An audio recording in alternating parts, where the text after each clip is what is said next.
Isang simpleng paragliding accident ang nagdala sa isang mayamang South Korean CEO sa pinakadelikadong lugar na pwede niyang bagsakan, ang North Korea. Sa isang iglap, mula sa marangyang buhay, naging takas siya sa isang lugar kung saan bawal siya mabuhay.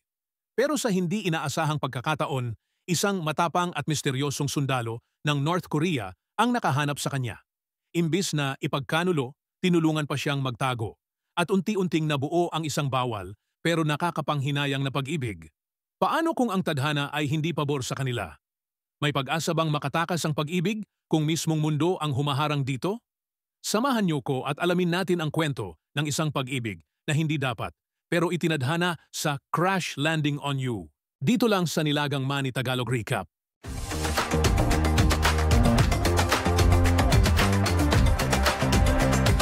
Ang babae na bida ay si Yoon Se-ri. Kahit bata pa siya, meron siyang sariling kumpanya at brand. Si Se-ri ay magaling sa paggamit ng mga skandal para ma-promote ang mga produkto ng kanyang kumpanya.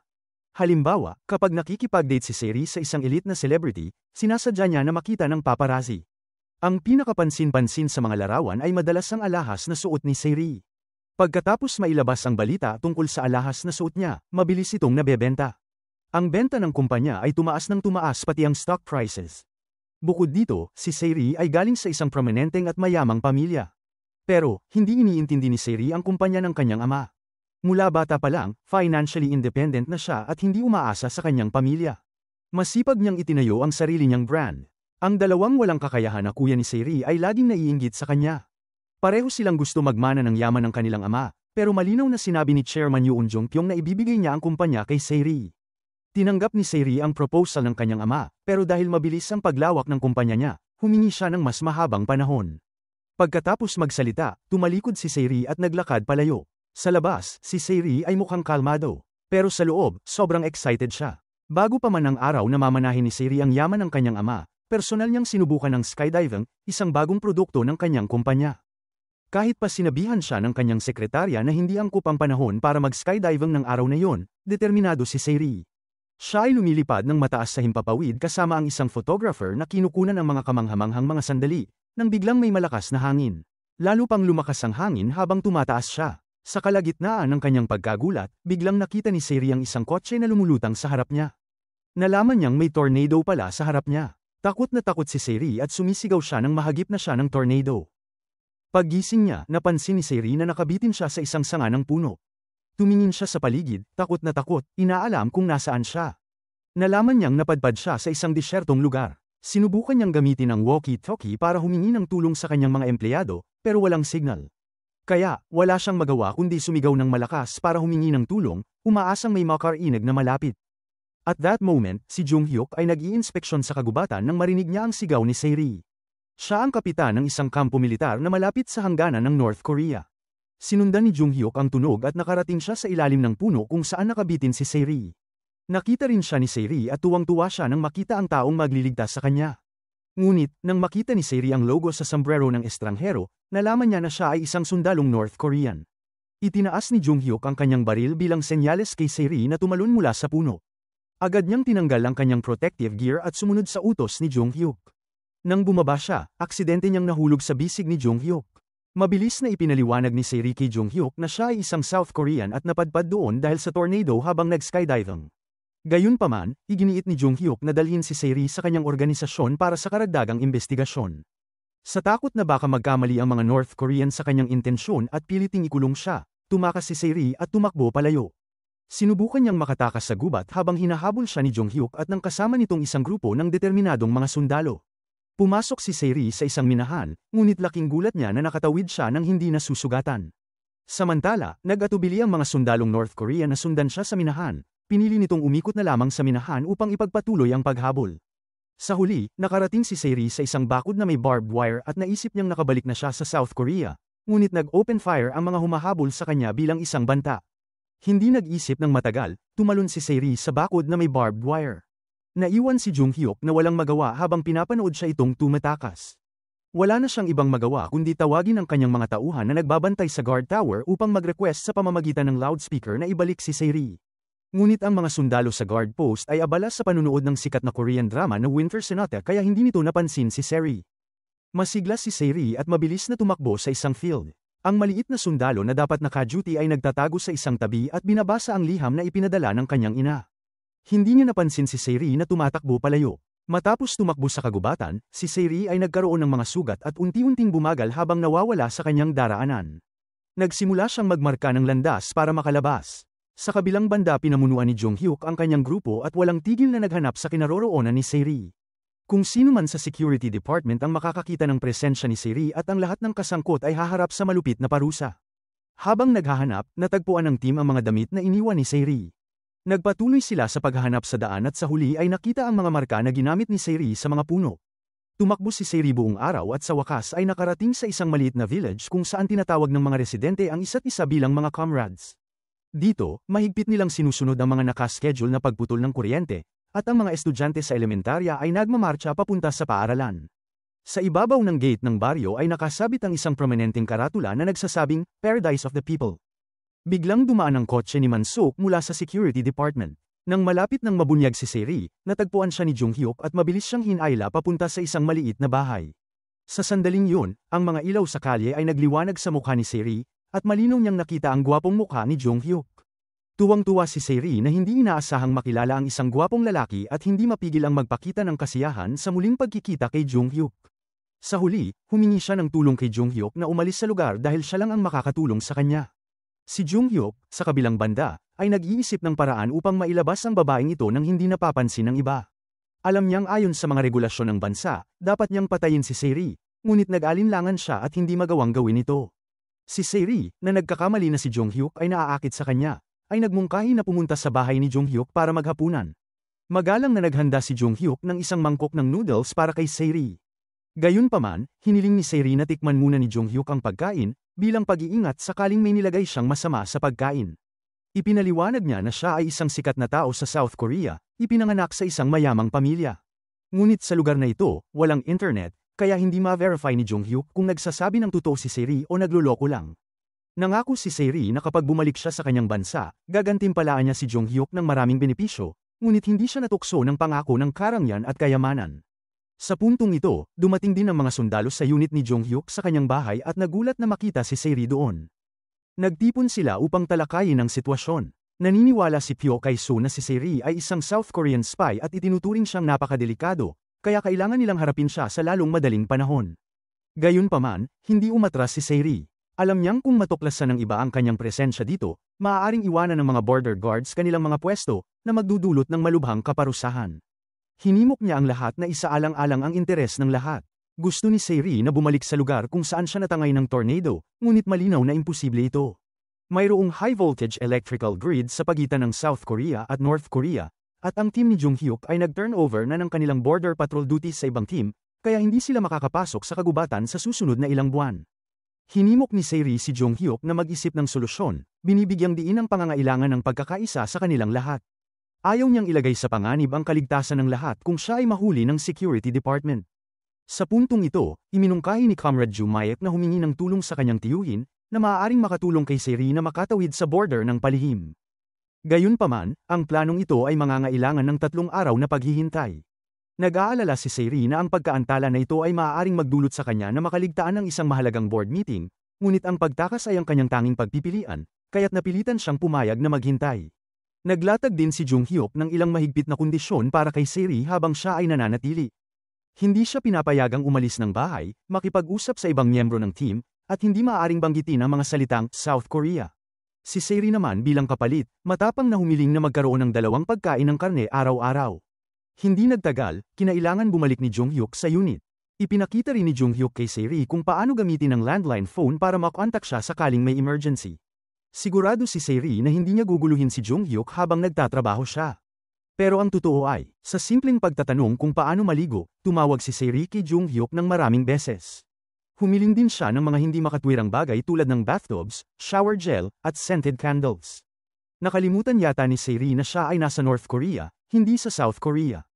Nagalit si Jong-hyuk at diretsyong ibinaba ang telepono. Kinailangan ni Seri na gamitin ang pinakaprimitibong paraan para makakuha ng tubig. Pagkatapos ay gumamit siya ng tela upang balutin ang gilid ng bathtub. Sa wakas, makakapag-shower na siya ng comfortable. Pagkatapos maligo ni Seri, biglang nawala ng kuryente. Ang iba ay naghanda na para dito sa pamamagitan ng paggamit ng mga oil lamp o kandila, ngunit si Sae-ri ay hindi handa at hindi alam ang gagawin. Sinubukan niyang tawagan si Jong-hyuk subalit hindi niya sinagot ang kanyang telepono. Biglang may pumasok sa bakuran na may dalang flashlight. Nag-aalala na baka ito ay isang intruder, itinaas ni Sae-ri ang isang flower vase, handang ipagtanggol ang sarili. Pero sa kanyang ginhawa, si Jong-hyuk ang bumalik. Nagdala siya ng kandila para magamit ni Sae-ri sa panahon ng brownout, kahit hindi ito ang scented na hiniling niya. Sa sobrang dami ng nangyayari, napaiyak si Sae-ri. Ilang araw lang ang nakalipas, namumuhay siya ng marangya sa South Korea, at ngayon ay nasa North Korea siya, umiiyak sa harap ng isang estranghero. Pinatay ni Jong-hyuk ang kandila upang hayaan si Sae-ri na umiyak ng malaya at pagkatapos ay dahan-daang pinakalma siya, minumungkahi na magiging maayos ang lahat. Sinabi ni Jong-hyuk kay Sae-ri na kailangan niyang pumunta sa Pyongyang para sa trabaho at hindi niya siya ma-escort pabalik sa South Korea. Pero ang mga kasama ni Jong-hyuk ang tutulong sa kanyang pagbalik. Sa puntong ito, tinanong ni Sae-ri ang pangalan ni Jong-hyuk, ngunit hindi niya ito sinabi. Inabisuhan lang niya si Sae-ri na kalimutan ang lahat ng nangyari rito pagbalik niya sa South Korea. Pagkaalis ni Jong-hyuk, bumalik si Sae-ri sa kanyang kwarto para sindihan ang kandilang binili ni Jong-hyuk para sa kanya. Pagkatapos ay sinuri niya ang mga personal na gamit na binili ni Jong-hyuk para sa kanya. Lumabas na lahat ng ito ay mga kontrabando na binili ni Jong-hyuk mula sa isang kalye. Sobrang naantig si Sae-ri sa kabaitan ni Jong-hyuk. Pagdating ni Jong-hyuk sa Pyongyang, palaging nasa tabi ni Sae-ri ang mga miyembro ng squad. Madalas pinag-uusapan ni Joo Mayek ang mga plot ng Korean movies. Si Pyo Kai-soo ay mahilig pa ring makipagtalo kay Sae-ri tulad ng dati. Malakas din niyang sinabi na kailangang ilibing ng buhay ng platoon si Sae-ri para maiwasan ang panganib. Sa gabi, may routine inspection sa baryo. Sa oras na yun, aksidenteng napansin ni Chulkong na bukas pa ang ilaw sa bahay ni Jong-hyuk. Labis na nag-aalala si Man-sok dahil kailangan ni Jong-hyuk pumunta sa Pyongyang. Inutusan ni Chulkong ang kanyang mga tauhan na buksan ang gate ng bahay ni Jong-hyuk, at pumasok ang lahat para maghanap. Nang makarating sila sa storage cellar ng pagkain, natagpuan nila si Sae-ri na nagtatago doon. Sa eksaktong oras na yon, bumalik si Jong-hyuk. Galit na galit siya at tinanong si Chulkong kung bakit tinatrato niya ng ganito ang magiging asawa niya. Kahit na sinabi ni Jong-hyuk na si Sae-ri ay kanyang magiging asawa, gusto pa rin ma-verify ni Chulkong ang kanyang pagkakakilanlan. Hiningi niya kay Sae-ri na ipakita ang kanyang ID at travel pass. Diretsyong sinabi ni Jong-hyuk na si Sae-ri ay miyembro ng Unit 11, isang intelligence unit ng North Korea at South Korea. Sa ibang salita, siya ay isang spy na pinamamahalaan ng Central Party. Lahat ito ay humantong na sa ganitong kalagayan kaya nagkunwari si Sae-ri na isang helpless wife at sumandal kay Jong-hyuk. Pagkatapos maghiwa-hiwalay ng lahat, tinulak ni Jong-hyuk si Sae-ri palayo. Ipinaliwanag niyang wala siyang magawa kundi magsinungaling ng ganon. In any case, aalis rin naman si Sae-ri sa loob ng 2 araw. Samantala, ang mga babae sa baryo, nang marinig na si Sae-ri ay magiging fiancé ni Jong-hyuk, agad na dumating para magchismis. Ang iba pa nga ay nagbubulungan sa likod ni Jong-hyuk, nagmumungkahi na tila wala siyang nararamdaman para kay Sae-ri. Hindi naging komportable si Sae-ri sa mga narinig niyang komento. Bilang isang taong ma-pride, hindi madaling tanggapin ng ganun-ganun lang ni Sae-ri ang mga bagay na yon. Hiniling niya kay Jong-hyuk na sabihan ng lahat na siya ang nang-iwan rito. Dapat sabihin nila na naghiwalay sila dahil hindi sila magkatugma ng personalidad. Bukod dito, sa loob ng 6 na buwan, hindi pwedeng magkaroon ng girlfriend si Jong-hyuk. Nang gabing yun, hindi makatulog si Sae-ri. Nag-usap silang 2 buong gabi at nalaman niya na dating nag-aaral si Jong-hyuk sa isang music school. Maaga kinabukasan, nagtipon ang mga tao ng baryo sa harap ng bahay ni Jong-hyuk. Nagmungkahi si Sae-ri na lumabas sila ni Jong-hyuk para maglakad. Gusto niyang makita ng lahat ang kanyang kagandahan. Sa puntong ito, tinulungan ni Jong-hyuk si Sae-ri na atali ang kanyang buhok dahil tanging mga entertainers o dayuhan lang ang naglulugay ng kanilang buhok. Pagkatapos, sinamahan ni Sae-ri si Jong-hyuk hanggang sa pintuan. Palihim niyang hiniling kay Jong-hyuk na himasin ang kanyang ulo bilang tanda ng pagmamahal. Kailangan din niyang kumaway ng palm. Sa kahit anong kaso, kailangan niyang ipakita ang kanyang nararamdaman para sa kanya sa harap ng lahat. Bago umalis, nag-organize si Sae-ri ng isang award ceremony. Ang unang premyo ay napunta kay Yundong, na palaging palakaibigan at sociable. Ang kanyang gantimpala ay isang bag ng mais. Ang pangalawang premyo ay kay Joo Mayek dahil mahilig siya sa panunood ng Korean dramas. Ang kanyang gantimpala ay pagkakataon na maghapunan kasama si Choi Ji-woo. Ang pangatlong premyo ay napunta kay Kwang Bum dahil kinikilala siyang pinakagwapo doon. May 2 pagpipilian si Kwang Bum, ipakilala siya ni Sae-ri sa isang Korean actress, o makatanggap siya ng yakap mula kay Sae-ri bago siya umalis. Ngunit hindi pinili ni Kwang Bum ang alinman sa 2 opsyon. Sa pagtatapos ng award ceremony, medyo nadismaya si Jong-hyuk dahil wala siyang napanalunan na premyo. Sa wakas, ibinigay ni Seri ang lahat ng kanyang natitirang personal hygiene items kay Pyo Kai-soo. Nakikita na medyo nadismaya si Jung-hyuk, dinala siya ni Seri sa hardin. Ipinakita niya kay Jung-hyuk ang halaman ng kamatis na pinapalit niya para sa kalahating bag ng patatas. Inireklamo ni Jung-hyuk na hindi niya gusto ang kamatis at hindi niya alam paano ito alagaan. Tinuruan siya ni Seri na alagaan ang halaman ng kamatis na parang alaga. Inirekomenda niya na magsalita siya ng magagandang salita dito kapag may libreng oras. Bagamat matigas na sinabi ni Jung-hyuk na hindi niya gusto ang kamatis, ang kanyang kilos ay nagsasabi ng totoo. Lumuhad siya at nagsalita sa halaman ng kamatis tungkol sa kung ano-ano tulad ng araw, damo, dewdrop, o gumagalaw na mga ulap sa langit. Binanggit niya ang lahat ng kanyang nakita na maganda. Malungkot ang kanyang mukha habang tinitingnan ang regalo ni Seri bago siya umalis. Nagtitipon ang mga sundalo at nagsimula ng magkomento tungkol kay Seri. Maliban kay Pyo Kai-soo, parang lahat ay medyo sentimental at ayaw makipaghiwalay. Nang gabi, lihim na nagmaneho si Jung-hyuk upang ihatid si Seri. Tinanggal ni Seri ang hairband at ibinalik ito kay Jung-hyuk, pinasasalamatan siya sa pagligtas sa kanya sa kanilang pagsasama. Naisip niyang maaaring hindi na sila magkita pang muli sa hinaharap. Pagkababa ni Seri sa port, gusto sanang personal na ihatid ni Jung-hyuk si Seri sa malaking barko, ngunit nagkaroon ng problema noong na-discover ng Coast Guard ang barko na sinasakyan nila.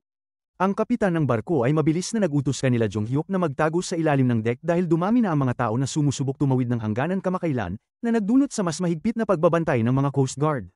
Sinubukan ng kapitan ng barko na suhulan ng Coast Guard gamit ang kanyang phone card, pero hindi ito nagkaroon ng epekto. Sa oras na iyon sa loob ng cabin ng barko, hinikayat ni Seri si Jung-hyuk na mag-isip ng solusyon.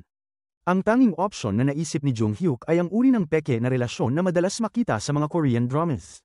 Sinabi pa nga niya na noong una, ang ideyang ito na sinabi ni Jung-hyuk ay pinakabaliw na narinig niya. Nang bumukas ang pinto ng cabin, yumuko si Jung-hyuk at hinalikan si Seri ng tila may pagmamahal. Nakita sila ng Coast Guard at agad silang pinuntahan. Ipinaliwanag ng kapitan ng barko na ang magkasintahan ay nais lamang mangisda sa dagat kaya't dinala niya sila. Gayunpaman, hindi nakita ng mga Coast Guard ang anumang kagamitan sa pangingisda. Nagpatuloy ang kapitan, na sinasabing bagong kasal ang dalawa, at dahil dito hindi mapigilan ni Jung-hyuk ang kanyang emosyon. Sumang-ayon ng maayos si Seri, sinasabing kakakasal lamang nila at dahil dito hindi mapigilan ni Jung-hyuk ang kanyang nararamdaman. Pinaniwalaan naman ng Coast Guards ang kanilang nakakatawang dahilan, at sa kabila ng pagkakalutas ng sitwasyon, nawala na si Seri ng pagkakataon na sumakay sa barko pabalik ng South Korea. Dahil walang ibang opsyon na natira, bumalik sila sa Pampang. Habang nakatayo sa pier na mabigat ang dibdib, pinanood niya ang papalayong barko. Nilibang ni Seri ang kanyang sarili, iniisip na ang buhay ay puno ng kahirapan at mga balakid. Naniniwala siyang kasalukuyang humaharap lamang siya sa maliit na problema. Tinanong niya si Jung-hyuk kung posible bang umalis siya sa susunod na linggo. Ipinaliwanag ni Jung-hyuk na nagsimula ng higpitan ng mga Coast Guard ang kanilang kontrol, kaya't aabutin pa ng 10 hanggang 15 araw bago makabalik si Seri sa South Korea. Ngunit biglang nagalit si Seri. Pakiramdam niya hindi siya kino-comfort ni Jung-hyuk. Ang gusto niya ngayon ay hindi isang tiyak na sagot kundi mga salitang pampalubag loob mula kay Jung-hyuk. Pagkatapos ay binanggit niya ang isyu ng kanilang halikan kanina, at hindi nakapaniwala si Jung-hyuk sa biglang pagbabago ng kanyang mood. Hindi niya maintindihan kung ano ang mali sa kanyang sinabi. Pagbalik sa village, iniwan ni Seri ng isang note para kay Jung-hyuk at maayos na tiniklap ang bedsheet bago umalis. Dala ni Seri ang parachute para makarating sa Pampang, balak niyang gamitin ang method na ito para makabalik sa South Korea. Kung may mangyari mang masama, ito'y kapalaran na daw. Sinubukan niyang makipag-ugnayan sa kanyang team gamit ang walkie-talkie, pero walang sumagot. Sa sandaling yon, dumating si Jung-hyuk. Kaagad niyang sinabi na masyadong malakas ang pagkakasara ni Seri ng pinto at dala-dala pa ang parachute na nagdulot ng ingay. Hindi na inantay ni Jung-hyuk na sumagot si Seri, at patuloy siyang nagsalita. Ipinaliwanag niya na noong dumating si Seri, dahil ito sa tornado kaya hindi napansin ng mga guard ang kanyang pagdating. Kahit makalusot na siya sa checkpoint ngayon, makikita siya ng mga bantay sa border. Kapag nadiskubre, tiyak na ikukulong si Seri at baka makatagpo pa ng masamang kapalaran. Pagkatapos, narinig ni Jung-hyuk ang walkie-talkie ni Seri na nag-emit ng signal. Sigurado siyang maakit nito ang mga surveillance team. Tulad ng napredict ni Jung-hyuk, natanggap ni Chul Kung ang biglang notification tungkol sa kainahinalang electromagnetic signals mula sa bundok. Kaagad niyang iniutos na puntahan ito. Dahil wala nang ibang options, kailangan hilahin ni Jung-hyuk si Seri at tumakbo papuntang bundok. Sila ay tumalon pababa. Mahigpit na hawak ni Jung-hyuk ang ulo ni Seri, at nagpasalamat si Seri.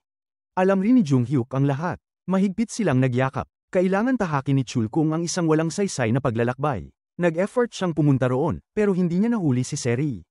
Bumalik si Seri sa village at kumain kasama ang team. Ni-reassure ni Joo Mayek na tiyak na may iba pang paraan para makabalik si Seri sa South Korea. Mula nang dumating si Seri sa North Korea, nag-iba siya ng gusto. Dati bihira raw siya kumain ng breakfast, at kung kumain man ay talagang magarbo. Pero ngayon, kahit simpleng sunog na kanin lang na sinawsaw sa asukal, masarap na sa kanya. Natatakot si Seri na baka mag-adapt siya sa buhay sa North Korea, isang bagay na dating imposibleng isipin. Naniniwala si Seri na ang dahilan kung bakit hindi siya makaalis ay dahil hindi sapat ang posisyon ni Jung Hyuk. Kung mataas raw ang rank ni Jung Hyuk, isang salita lang, makakalabas na siya. Sinabi ni Pyo Kai-soo na may isang paraan para ma-promote si Jung Hyuk at ito ay kung makukuha nito ang pabor ng high-ranking officer. Pwede nitong i-promote ang sinumang gusto nila. Pero tuwing mabanggit ang pangalan ni Jung Hyuk sa mataas na opisyal, nagdudulot ito ng pagkagalit at frustration. Walang gustong mag-promote sa kanya. Gustong simula ni Seri ang aksyon mula sa asawa ng colonel. Gusto ni Seri makuha ang pabor ni Young-e para magsalita ito para kay Jung Hyuk sa harap ng lieutenant colonel. Dumalo si Seri sa birthday party ni Young-e. Sa pagkakataong yun, sinabi ni Kwangbom kay Jung Hyuk na dumalo si Seri sa party ni Young-e dahil gusto niyang ma-promote siya. Sinabi naman ni Jung Hyuk na laging ginagawa ni Seri ang mga bagay na hindi naman kailangan, sa kabila nito ay hindi niya pa rin mapigil na ngumiti. May dagdag pang banat si Kwangbom kay Jung Hyuk at sinabi na ang pagkilos ni Seri ay dahil naniniwala siyang wala raw kapangyarihan si Jung Hyuk kaya hindi siya nito matulungan. Nagbago ang ekspresyon ni Jung Hyuk, nagbubulong ng malakas, napabulong siya sa sarili na mukhang wala siyang ganoong awtoridad. Sa gabi, sumakay ng bisikleta si Jung Hyuk papunta sa pintuan ng general. Nais niyang magkunwari na hindi sadya ang pagkikita nila ni Seri, kaya't pabalik-balik siya sa harap ng bahay ng colonel. Alam ni Seri na sinadyang hintayin siya ni Jung Hyuk, pero ayaw nitong umamin. Gusto niya sanang sabihin na hindi siya powerless. Nakita ni Seri na ang harapan ng bisikleta ni Jung Hyuk ay nakabalot ng malambot na tuwalya. Para raw yun sa kanya. Inihatid ni Jung Hyuk si Seri pauwi. Madilim ang daan pauwi. Naisip ni Seri na binabantayan siya ni Jung Hyuk, pero ayaw pa rin itong umamin. Pagdating sa bahay, nakita nilang naghahanda ng inihaw na kabibe ang kanilang mga teammates sa bakuran. Kahit nasanay si Seri sa pagkain ng grilled clams na may red wine sa Michelin-starred restaurant, nag-adapt siya sa sitwasyon. Pagkatapos matikman ng grilled clam dish, agad niyang minahal ito. Nagustuhan rin ni Seri kung paano sila uminom ng wine mula sa clamshells. Samantala, pabalik-balik naman ang tingin ni Jung Hyuk sa mga reaksyon ni Seri. Ang kanyang ngiti ay nagpangiti rin sa kanya. Kinaumagahan, abala si Jung Hyuk sa paggawa ng kape. Nagising si Seri at nakita ang kape. Sumunod siya sa aroma at nakita niya si Jung Hyuk na nagtitimpla ng kape. Hindi siya makapaniwalang may kape rin dito. Napag-alaman niyang nag-aral pala si Jung Hyuk abroad. Nang bumalik siya sa sariling bansa, nagdala siya ng kape. Bukod sa kape, gumawa rin si Jung Hyuk ng hangover soup para kay Seri. Habang naghahanda si Jung Hyuk na pumasok sa trabaho, nagpasalamat si Seri. Tumakbo siya sa balkonahe at nag-shoot ng heart gamit ang mga daliri niya. Hindi maintindihan ni Jung Hyuk kung ano ang ginagawa ni Seri, kaya tinanong niya si Joo Mayek tungkol dito. Sabi ni Joo Mayek, ito raw ay heart sign. Ibig sabihin, gusto niyang ibigay ang kanyang puso sa kanya. Sa Korea, ang gesture na ito ay nangangahulugan na pagkagusto sa isang tao. Nagulat si Jung Hyuk nang malaman ito. May fiancé na kasi siya. Narinig ng mga kasama niya ito, at mas nagulat pa sila kay Jung Hyuk, 100,000 pa na beses. Para makabonding kay Young-e, naglakad si Seri kasama niya. Ipinakilala sila ng mga street vendors sa high-end cosmetics mula sa Korea. Na-shock si Seri na makita ang cosmetics ng kumpanya niya dito. Masigla niyang ipinakilala ang miraculous benefits ng cosmetic set na ito kay Young-e. Sa moment na yon, tinitingnan ni Young-e si Seri nang may paghanga. Mas napamahal siya kay Seri sa bawat araw na lumilipas. Ngunit nang sumapit ang gabi, hindi napansin ni Seri ang mga kasamahan at siya ay nawala. Nang marinig ito ni Jung Hyuk, mabilis siyang tumakbo papunta sa palengke para hanapin si Seri. Nakatayo si Seri sa gitna ng palengke na parang nawawalang bata sa beach. Puno ng takot, naalala niya ang eksenang iniwan siya ng kanyang ina sa isang beach. Salamanta, dala-dala ang kandila, tumakbo si Jung Hyuk sa market para hanapin si Seri. Malapit nang mawala ng pag-asa si Seri nang makita ang ilaw ng kandila sa malayo, dahan-dahan siyang nagtungo rito. Naginhawaan naman si Jung Hyuk nang makita siya. Biro niya, ito raw ang exact scented candle na request ni Seri. May mga luha ng kaligayahan sa mga mata ni Seri. Nabuo ang isang espesyal na bond sa dilim. Iniisip ni Seri na ang kandilang hawak ni Jung Hyuk ay isang mahusay na skill para mahulog ang sinumang babae. Kahit sinong babae ay maantig sa ganitong aksyon. Sa point na ito, tahasang inamin ni Jung Hyuk na may fiancé na siya. Comfortable si Seri, sinabing wala siyang pake kung may fiancé siya o wala. Sa Korea, marami siyang tagahanga. Nang marinig yun, nakaramdam si Jung Hyuk ng konting selos. Patuloy silang nag-uusap at naglakad pa uwi. Akala ni Saeri, nagdo-double game si Jong-hyuk. Ipinaliwanag ni Jong-hyuk na gusto niyang iligtas si Saeri kaya napilitan siyang sabihing asawa siya nito. Nag-alala si Saeri at hindi alam kung ano ang gagawin kapag nalaman ito ng fiancé ni Jong-hyuk. Kumpiyansa si Jong-hyuk na ang fiancé niya ay nag-aaral sa Russia at hindi muna darating si So-dan. Pero isang segundo lang nang napagtanto niyang mali ang sinabi niya. Pagdating nila sa pinto, nakita ni Jong-hyuk si So-dan na naghihintay sa kanya. Naglakad si Saeri sa unahan, ramdam na parang magkakaranas sila ng malaking problema. Mainit na binati ni So-dan si Jong-hyuk. Patago na may balak si Jong-hyuk na ipakilala si Saeri, biglang in-interrupt siya ni So-dan. Gusto niyang gamitin ang paparating na mga araw na hindi siya busy para ayusin ang meeting ng kanilang mga magulang para mag-usap. Pagkatapos magsalita, mabilis na umalis si So-dan. Pero nag-alala si Jong-hyuk sa pagbiyahe ni So-dan ng mag-isa sa gabi. Inalok niyang ihatid siya pabalik sa Pyongyang. Paliwanag agad ni Jong-hyuk kay So-dan na si Saeri ay kanyang kapwa sundalo lang. Kaagad na nagpakita ng pag-ayon si Saeri sa sinabi ni Jong-hyuk. Gustong kumpirmahin ni So-dan kung sila pa rin ba ang magkasama pag natapos na ang kanilang mission, sumagot naman si Jong-hyuk at sinabing hindi na niya makikita si Saeri pagkatapos nito. Nakatayo lang si Saeri sa tabi nila at nakikipag-cooperate ng maayos kay Jong-hyuk para maiwasan ang anumang hindi pagkakaunawaan. Habang naghahanda ng umalis, mahigpit na hinawakan ni Jong-hyuk ang braso ni Saeri at hinayla siya palapit sa pinto. Sinabihan siyang hintayin siya sa bahay at huwag munang lumabas. Sinabi niyang i-lock ang pinto at manatili sa loob kapag wala siya. Habang minamaneho ni Jong-hyuk si So-dan pabalik sa Pyongyang, hindi niya mapigil ang tingnan ang rearview mirror. Alam ni So-dan na nahulog ang loob ni Jong-hyuk kay Saeri. Sa biyahe, binanggit ni So-dan na ito ang kanilang ika-7 pagkikita, na 4 sa mga iyon ay kasama ang kanilang mga magulang. Ang ika-5 ay ang kanilang engagement ceremony. Ideally, dapat ikinasal na sila kaagad pagkatapos ng engagement, pero naramdaman ni So-dan na sila ay kulang pa sa emotional connection. Gusto niyang ituloy ang kasal ayon sa planong ginawa ng kanilang mga magulang, kaya't umaasa siyang makikipag-cooperate si Jong-hyuk. Sumagot naman si Jong-hyuk na susubukan niyang makipag-cooperate sa kanya. Naghihintay pa rin si Saeri sa bahay para kay Jong-hyuk. Nang marinig niya ang ilang ingay sa labas, excited siyang tumakbo sa pintuan para tingnan. Pero hindi si Jong-hyuk ang nasa labas, kundi si Young-e at ang kanyang mga kaibigan. Nagpahayag sila ng pakikiramay sa pinagdadaanan ni Saeri, dahil siya ay niloloko ng kanyang kasintahan. Nahihiyang nagpasalamat si Saeri sa kanilang concern. Pero ramdam ni Young-e ang pagkainis sa sitwasyon. Tinawag niya ang lahat na i-boycott si Jong-hyuk bilang suporta kay Saeri. Sumunod naman ang mga tao sa tawag ni Young-e, sa puntong yun, nag-iinit ang kanilang galit. Naiintindihan ni Saeri na ang pagkadismaya ng mga fans na lumaban kay Yoo ay mas masahol pa kaysa magkaroon ng mga kaaway. Dati-rati loyal fans ni Jong-hyuk ang mga babaeng ito. Pagkatapos ng party, personal na inihatid ni Saeri sina Young-e at ang kanyang mga kaibigan sa pintuan. Pinayuhan ni Young-e si Saeri na magsalita kung kailangan niya ng tulong ng walang pag-aalinlangan. Sinunggaban ni Saeri ang pagkakataon para humingi ng tulong kay Young-e sa pagpopromote kay Jong-hyuk. Masaya namang tinanggap ni Young-e ang request ni Saeri. Pagkatapos nito, bumalik si Saeri sa bahay, umiinom ng wine habang naghihintay kay Jong-hyuk. Iniisip niya kung paano siya naiwang mag-isa ni Jong-hyuk. Sa kanyang isip, hindi maiwasang ma-imagine ni Saeri ang imahe kung saan kailangan niyang iwan si Jong-hyuk. Pagdating ni Jong-hyuk sa bahay, napansin niya ang boundary line na gawa sa mga beer can tabs ni Saeri. Kapag hindi raw natawid ng isang tao ang boundary, ibig sabihin hindi na sila pwedeng mag-advance sa relationship. Nakaupo si Saeri habang nagko-contemplate. Ayon sa kanyang plano, dapat andito na si Jong-hyuk mga alauna ng umaga.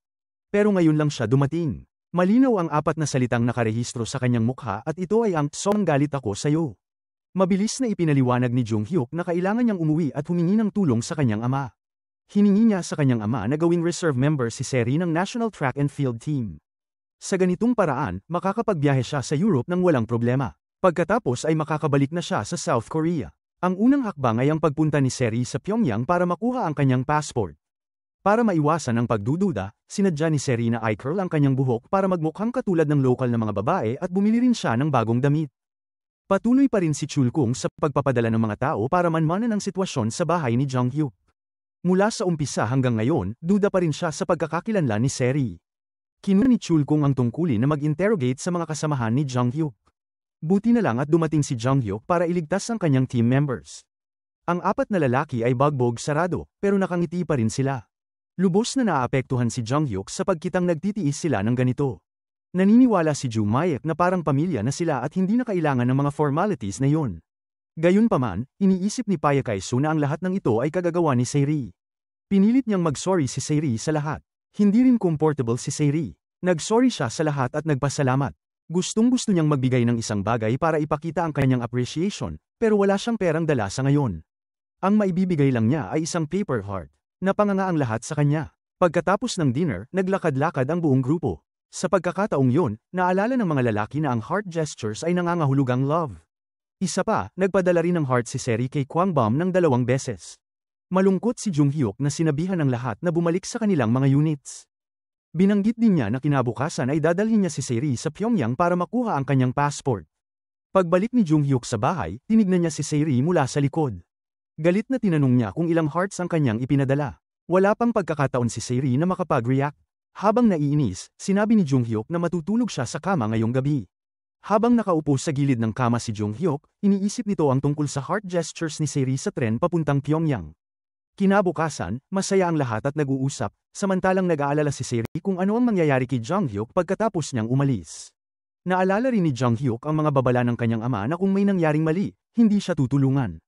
Gayunpaman, pinapalakas ni Junghyuk ang loob ni Seri at sinabing relax lang siya, siguradong walang mangyayari. Sa sandaling yun, biglang huminto ang tren dahil sa power outage, at kailangan nilang maghintay ng 16 na oras para maayos ang tren. Sa malayo, dumating ang grupo ng mga street vendors para magbenta ng paninda. Sa gabi, tumigil si Junghyuk sa isang damuhan para magpahinga. Naiinggit si Seri sa mga tao sa paligid dahil sila'y may kumot. Agad na bumili si Junghyuk ng cotton blanket para sa kanya. Hindi pa man nakakahiga ay nag-express ulit si Seri ng kagustuhan na kumain ng mais tulad ng mga tao sa paligid. Tumakbo si Junghyuk para bumili ng mais para sa kanya, bigla naman sinabi ni Seri na napakabait ni Junghyuk. Iniisip niya na magiging mabuting asawa at ama siya sa future. Gayunman, tinugon ni Junghyuk na hindi niya iniisip ang future, dahil kung hindi ito mangyayari ayon sa plano, magiging napakalungkot lamang nito. Sa sandaling yun, naalala ni Junghyuk ang malungkot na insidente sa nakaraan. Habang nag-aaral siya abroad, biglang pumanaw ang kanyang kapatid. Alam ni Seri na nasa masamang mood si Junghyuk ngayon. Kaagad niyang hinaplos ang kanyang likod para pakalmeyin siya. Tapos sinabi niya ang isang kilalang Indian saying, minsan ang maling tren ang magdadala sa atin sa tamang lugar. Siya rin mismo naligaw ng daan. Minsan nahirapan siyang pumili ng tamang direksyon. Naligaw rin siya, pero ang pagkakamaling ito ang nagdala sa kanya sa North Korea. Kahit ang future ay hindi maging kasing ganda ng na-imagine ng una, umaasa si Seri na magiging masaya si Junghyuk. Sa gabi, tinanggal ni Junghyuk ang kanyang coat at itinakip sa natutulog na si Seri. Pinadapa niya ang kanyang ulo sa kanyang balikat. Kinabukasan, nagpatuloy ang biyahe ng tren, at pagkatapos ng mahabang paglalakbay, dumating na sa wakas sina Seri at Junghyuk sa Pyongyang. Pagkatapos kunan ng ID photos, gusto ni Seri na magpa-souvenir photo kasama si Junghyuk. Pero nahihiyang tinanggihan niya ito, sinasabi na wala silang dahilan para mag-commemorate ng kahit ano. Pero bago sila lumabas ng shop, lumingon si Junghyuk at humiling ng karagdagang larawan ni Seri sa shop owner. Paglabas nila ng shop, nakita ni Junghyuk si Songjun, ang ex-boyfriend ni Seri. Hinayla ni Songjun si Seri papunta sa elevator, at mabilis na sumunod si Junghyuk. Pero nang maabyutan na niya sila, nakita niyang magkahawak kamay si Songjun at Seri. Agad na ipinadikita ni Junghyuk si Songjun sa pader at sinuri ang kanyang identification documents. Tinawag ni Seri si Junghyuk na bodyguard niya at hiniling na pakawalan si Songjun. Pag-alis ni Songjun, nainis si Junghyuk sa kanyang role bilang bodyguard ni Seri. Para raw siyang guardian lang. Habang nagrereklamo, tinulungan niyang itulak ang luggage cart upang hindi ito mabangga sa kanya.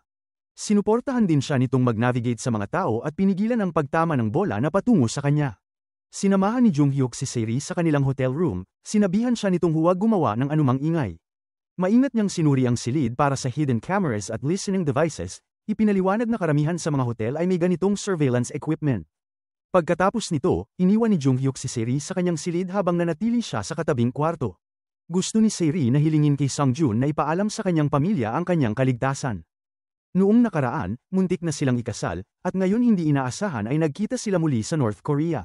Iniisip niyang ito ay tadhana kaya nagtagpo sila. Hindi sang-ayon si Junghyuk sa kanyang pananaw, binigyang diin na ang kapalaran ay hindi ganoon ka-simple. Ipinakita niya na noong nagparachute si Seri papunta sa North Korea at natagpuan siya ng bagyo, siya ang nakahanap sa kanya. Nang tumakbo siya, napadpad siya sa kanyang bahay. Para sa kanya, ito ang destiny in action. Ngunit sa di inaasahang pagkakataon, pumunta rin si Sodan sa Pyongyang. Nalaman din ni Sodan ang tungkol sa pagdating ni Junghyuk sa Pyongyang, kaya diretsong pumunta siya sa hotel para hanapin si Junghyuk. Nakapag-appointment din siya kasama ang kanilang mga magulang para mag-dinner mamaya. Sumunod naman si Junghyuk sa kanyang kagustuhan, tutulungan niya ito sa abot ng kanyang makakaya.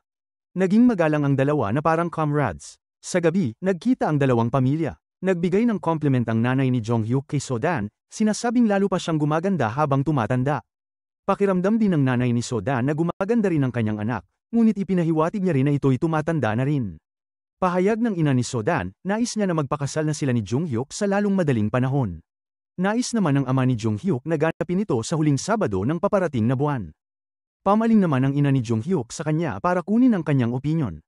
Ramdam niya na nakapagdesisyon na ang kanyang ama kaya wala siyang magagawa kundi ang sundin ito kahit walang pagmamahal sa kanyang puso.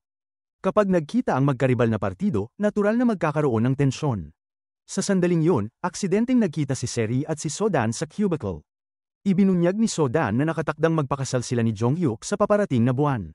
Kailangan, noong panahon yon, wala na si Seri sa North Korea, kaya di siya makadadalo sa kasal. Sa mata ni Sodan, ang pagkawala ni Seri ang pinakamagandang wedding gift sa lahat. After ng dinner, ini-scout ni Jonghyuk si Sodan at ang kanyang ina patungo sa kanilang sasakyan, pagkatapos ay agad naman siyang tumakbo para hanapin si Seri. Gusto ni Seri na maranasan ang pakiramdam na mag-inom ng beer sa tabi ng ilog. Dinala siya ni Jonghyuk sa isang riverside beer joint. Nag-enjoy sila sa beer at fried chicken. Nang mga sandali na yon, nagkaroon ng power outage ang restaurant. Mabilis na nagdala ng mga kandila ang mga waitstaff sa bawat table. Nang bumalik ang kuryente, nakita ni Seri ang unang pag-ulan ng snow sa labas ng bintana. Sa Seoul, may paniniwala na kung isang couple na in love ang magpakita sa unang snowfall, magtutuloy-tuloy ang kanilang relasyon magpakailanman. Dahil sa sobrang pag-inom, agad na nakatulog si Seri sa balikat ni Jonghyuk. Gusto niyang itulak ito palayo, pero nag-express si Seri ng dissatisfaction. Hiniling niya kay Jonghyuk na hayaan siyang samandal sa balikat nito ng mas matagal pa. Bago umalis sa lugar na ito, nais niyang lumikha ng maraming magandang alaala kasama ang lahat, kaya nagmungkahi siyang mag-picnic ang buong grupo. Siyempre, susunod si Jonghyuk sa kanyang kagustuhan. Binigyan niya ng leave ang lahat para mag-picnic sa araw na yon. May mga sundalo na pumunta ng ilog para manghuli ng alimango. Nagkatawanan at nagkatuwaan ang lahat, nagsasaya sa kanilang huling pagkakataong kasama si Seri. Pagkatapos ng pagkain at inuman, nagdaos ang lahat ng farewell ceremony para kay Seri. Naghanda rin si Pyo Kaiso ng tula upang magpaalam kay Seri. Ang pagtatapos ng tula ay talagang nakakaantig. Pinayuhan ni Pyo Kaiso si Seri na mag-ingat pagbalik sa Korea at kailangang mabuhay upang maging kapaki-pakinabang sa lipunan. Higit pa rito, pagkatapos niyang bumalik, huwag niyang kalilimutan ang lahat ng tao dito. Kumanta rin si Seri ng isang awit para sa lahat. Nang nasa kalagitnaan na siya ng pagkanta, biglang nakita niya si Jonghyuk na papalapit sa kanya. Nagkatinginan silang dalawa na may pagmamahal. Sa gabi, sinamahan ni Jonghyuk si Seri patungo sa isang military vehicle. Sinabi niya, pag-alis mo dito, kalimutan mo na lahat ng nangyari dito. Kasama ako, isipin mo na parang panaginip lang ang lahat ng ito. Sana magkaroon ka ng mapayapang buhay. Sa sandaling yon, patuloy na nakikinig si Manbok sa paligid ni Jonghyuk ayon sa utos ni Chul Kang. Naramdaman niya ang malalim na kalungkutan ng dalawa habang halos maluhang nagpapaalam sa isa't isa. Ngayon, nakaramdam siya ng pagkaantig at pagkakonsensya sa kanyang ginagawang pakikinig sa pribadong usapan. Sa huli, tumawag siya ng telepono upang ipaalam kay Chul Kang na malapit nang umalis si Seri. Kinuha ni Kwang Bam ang tungkuling magmaneho kay Seri papunta sa airport. Habang sila'y nasa daan, napansin niya na may dalawang upgraded truck na sumusunod sa likod nila. Sa parehong oras, lumitaw naman ang isang kaparehong truck sa harap. Sa sandaling yon, mabilis na rin sumakay ng motor si Jonghyuk. Pinaputukan niya ng paulit-ulit ang gulong ng truck sa harapan, ngunit ang sundalong nasa sasakyan ay gumagamit din ng baril upang siya ay barilin kaya bumagsak ang kanyang motor sa lupa. Matapos pansamantalang madispatcha si Jonghyuk, patuloy na tinambalan ng truck ang kotse ni Seri at Kwang Bam. Parang hindi titigil ang truck hanggat hindi nawawalan ng buhay ang dalawa. Nang malapit nang bumangga ang truck sa kotse nila Seri, lumitaw ulit si Jonghyuk. Itinulak niya ang motor sa ilalim ng truck gamit ang inertia, tapos paulit-ulit niyang pinaputukan ang gas tank ng motor. Ang truck ay agad na nasabugan ng malaking apoy. Nagmamadaling bumabas si Seri mula sa kotse sa Taranta. Ang dalawa ay mabilis na nagtanong kung may nasugatan ba. Sa isang sandali ng matinding pagmamahalan, sinubukan ng driver ng truck, na hindi pa patay, na bumangon at paputukan si Seri, ngunit agad na ginamit ni Jonghyuk ang kanyang katawan upang protektahan siya. Si Kwang Bam ay tinamaan din sa binti. Kahit siya ay bumagsak na, sinubukan pa rin ni Jonghyuk na patayin ang driver. Pagkaraan nito, unti-unti na siyang nawala ng malay. Lumalabas na bago pa man ang kanilang pag-alis, plinano na ni Jonghyuk ang dual protection scheme para kay Seri. Nakatakda silang mag-outing noon, at dumating siya ng late kasi abala siya sa pag-upgrade ng kanyang motor. Gusto niyang i-modify ito para maging angkop sa off-road conditions. Nakasecure rin siya ng malaking halaga ng mga armas. Habang nasa daan, kausap niya ang sarili. Pinangako niya kay Seri na hanggat siya'y nasa kanyang paningin, poprotektahan niya ito nang hindi pumapalya. Kaya't ngayong araw, determinado siyang tiyaking ligtas ang kanyang pagbabalik sa sariling bansa. Nagmadaling tiningnan ni Kwang Bam ang mga sugat ni Jung Hyuk. Humingi si Seri ng mga susi sa kanya at dinala si Jung Hyuk sa ospital. Dahil dito, kinailangan niyang isuko ang pagkakataong pumunta sa airport para bumalik sa bansa. Sa hindi inaasahan, may nagaganap na construction work sa kalsada sa harapan, at naging masalimuot ang sitwasyon. Nagdesisyon si Seri na dumiretso papuntang ospital gamit ang construction zone. Pagdating sa ospital, kailangan ng blood transfusion ni Jung Hyuk dahil nawalan siya ng maraming dugo. Ngunit ngayon, ubos na ang blood reserves ng ospital. Paulit-ulit na pinaalalahanan ni Kwang Bam si Seri na pumunta sa airport bago mahuli ang lahat. Kung hindi na naman niya maabyutin ang bihirang pagkakataong ito na makabalik sa South Korea. Ngunit pinili ni Seri na manatili at mag-donate ng dugo para kay Jung Hyuk. Habang naghihintay sa labas ng operating room, binuksan niya ang damit ni Jung Hyuk na puno ng dugo. Aksidenteng nahulog kanyang ID card photo. Nang sabihin ng doktor na maayos ang naging operasyon ni Jung Hyuk, saka lamang nakahinga ng maluwag si Seri. Pagkatapos, umupo siya sa tabi ng kama ni Jung Hyuk, nagbabantay sa kanya buong gabi. Ibinahagi rin niya ang kanilang magagandang alaala. Para kay Seri, naging napakahalaga ng existence ni Jung Hyuk. Sa kanyang panaginip, naalala rin ni Jung Hyuk ang pinaka-memorable na piano performance ng kanyang buhay. Ang audience sa auditorium ay nagpalakpakan ng husto at ang mga hiyawan ay nakabibingi. Ngunit pagkatapos ng performance, may nagpaalam sa kanya na may malaking insidente na nangyari sa kanyang pamilya sa Pyongyang. Namatay ang kanyang nakatatandang kapatid sa isang aksidente sa kotse, kaya't nais ng kanyang pamilya na umuwi siya agad. Habang nakatayo siya sa tabi ng lawa, biglang may batang babae na nakakilala sa kanya. Hiniling ng bata na magpatugtog siya ng isang kanta. Dahil handa na si Jung Hyuk na magpatugtog ng huling kanta, biglang nagising si Jung Hyuk mula sa kanyang panaginip. Nakita niyang nakatayo pa rin si Seri sa tabi ng bintana, galit na galit si Jung Hyuk. Binigyan siya ng pagkakataon na makabalik sa Korea, halos lahat ay mawala ng buhay. Ngayon, parang nasayang lahat ng kanilang pagsisikap. Kung mananatili si Seri, patuloy siyang magdudulot ng problema sa lahat. Sa takot na ma-stimulate ng sobra si Jung Hyuk at mapektuhan nito ang kanyang paggaling. Agad-agad na naglaho si Seri mula sa kanyang paningin. Sa follow-up examination, aksidenteng pinuri ng doktor si Jung Hyuk at Seri na para raw silang match made in heaven. Hindi inaasahan, pareho pa ang blood types nila. Swerte na si Seri ang nagbigay ng blood transfusion, kaya't nalagpasan niya ang mapanganib na aksidente. In-emphasize din ng doktor na pinaalalahanan nito si Seri na huwag masyadong umiyak pagkatapos ng blood transfusion, pero habang hindi pagising si Jung Hyuk, hindi tumitigil sa pag-iyak si Seri. Nang magising naman siya, umiiyak pa rin si Seri. Naupo si Jung Hyuk sa kama ng ospital, iniisip ang mga salita ng doktor. Sa sandaling yun, nakatayo si Seri sa labas ng ospital, bigla siyang lumingon at nakita si Jung Hyuk. Malinaw nakakatapos lang nito mag-donate ng dugo at napakahina pa rin niya. Gayunpaman, palaging nag-aalala siya tungkol kay Jung Hyuk. Humingi ng paumanhin si Jung Hyuk sa kanya para sa mga masasakit na salita niya kanina. Para kay Seri, ang pagiging buhay ni Jung Hyuk ang pinakaswerteng nangyari. Wala na siyang oras magalit tungkol sa iba pang bagay. Sa sandaling yun, biglang siyang tinanong ni Jung Hyuk, para sa isang tao na palaging naglalayon bumalik sa sariling bansa katulad mo, bakit hindi ka umalis? Umiiyak si Seri na sumagot. Sa sandaling yun, hindi siya makaalis dahil gusto niyang protektahan siya, kahit isang beses lang. Pagkatapos ay sinabihan din niya si Jung Hyuk na huwag siyang tingnan sa mata ng may pagmamahal. Ang cute na ng ekspresyon ni Seri ay talagang nakakatuwa kaya naman hindi mapigilan ni Jung Hyuk ang sarili at yumuko ito para halikan siya. Bumisita rin ang mga teammates kay Jung Hyuk. Sinadyang sabihin ni Pyo Kai-soo na si Jung Hyuk ay nasugatan dahil hindi siya nakaiwas sa bala agad-agad, hindi dahil sa pagprotekta kay Seri. Pinilit ni Seri na ihatid ang mga kasama ni Jung Hyuk. Pagkatapos, ginaisen ni si Seri si Jung Hyuk na nagkukunwaring tulog para itanong ang katotohanan. Walang itinatago si Jung Hyuk. Kung iiwas siya sa oras na yun, si Seri ang masasaktan. Sa gabi, agad na sinabi ni Jung Hyuk kay Seri na pumunta sa kama at matulog. Habang siya naman ay hihiga sa malamig na sahig. Kahit ano pa ang nararamdaman ni Seri, alam niya na ang pasyente ay hindi pwedeng humiga sa sahig, kaya't kailangan nilang matulog ng magkasama. Sa oras na ito, bumisita rin si Sodan kay Jung Hyuk. Nakita nila ang mga damit na maayos na nakatupi na nasa tabi ng bintana. Agad na nahulaan ni Sodan na naroon si Seri. Sa pagkakataong ito, isinapubliko ni Jung Hyuk kay Sodan na may nararamdaman siya para kay Seri. Sinabi niya, panahon na para sabihin ko ang mga dapat sabihin ng isang tunay na lalaki. Kahit hindi ko mahal si Sodan, pwede pa rin akong magpakasal sa kanya, pero ngayon may isang tao na sa puso ko, kaya't hindi ko pwedeng pakasalan si Sodan. Naniniwala si So-dan na ang nararamdaman ni Jung-hyuk ay dahil lang sa nalalapit na pag-alis ni Seri. Ipinilit pa rin niya ang kagustuhan niyang magpakasal kay Jung-hyuk para maiwasan ang pagpunta ni Chulkung sa ospital para hanapin si Jung-hyuk. Pansamantalang nakitira si Seri sa villa ni Sung-jun. Determinado pa rin si So-dan na magpakasal kay Jung-hyuk, kaya naman siya ay naghahanap pa rin ng wedding dress. Habang nagbabasa ng magazine, biglang nakita niya ang balita tungkol kay Seri. Nalaman niya na si Seri pala ay anak ng isang tanyag na tycoon sa South Korea, agad siyang nagtungo para kumpirmahin ito kay Jung-hyuk.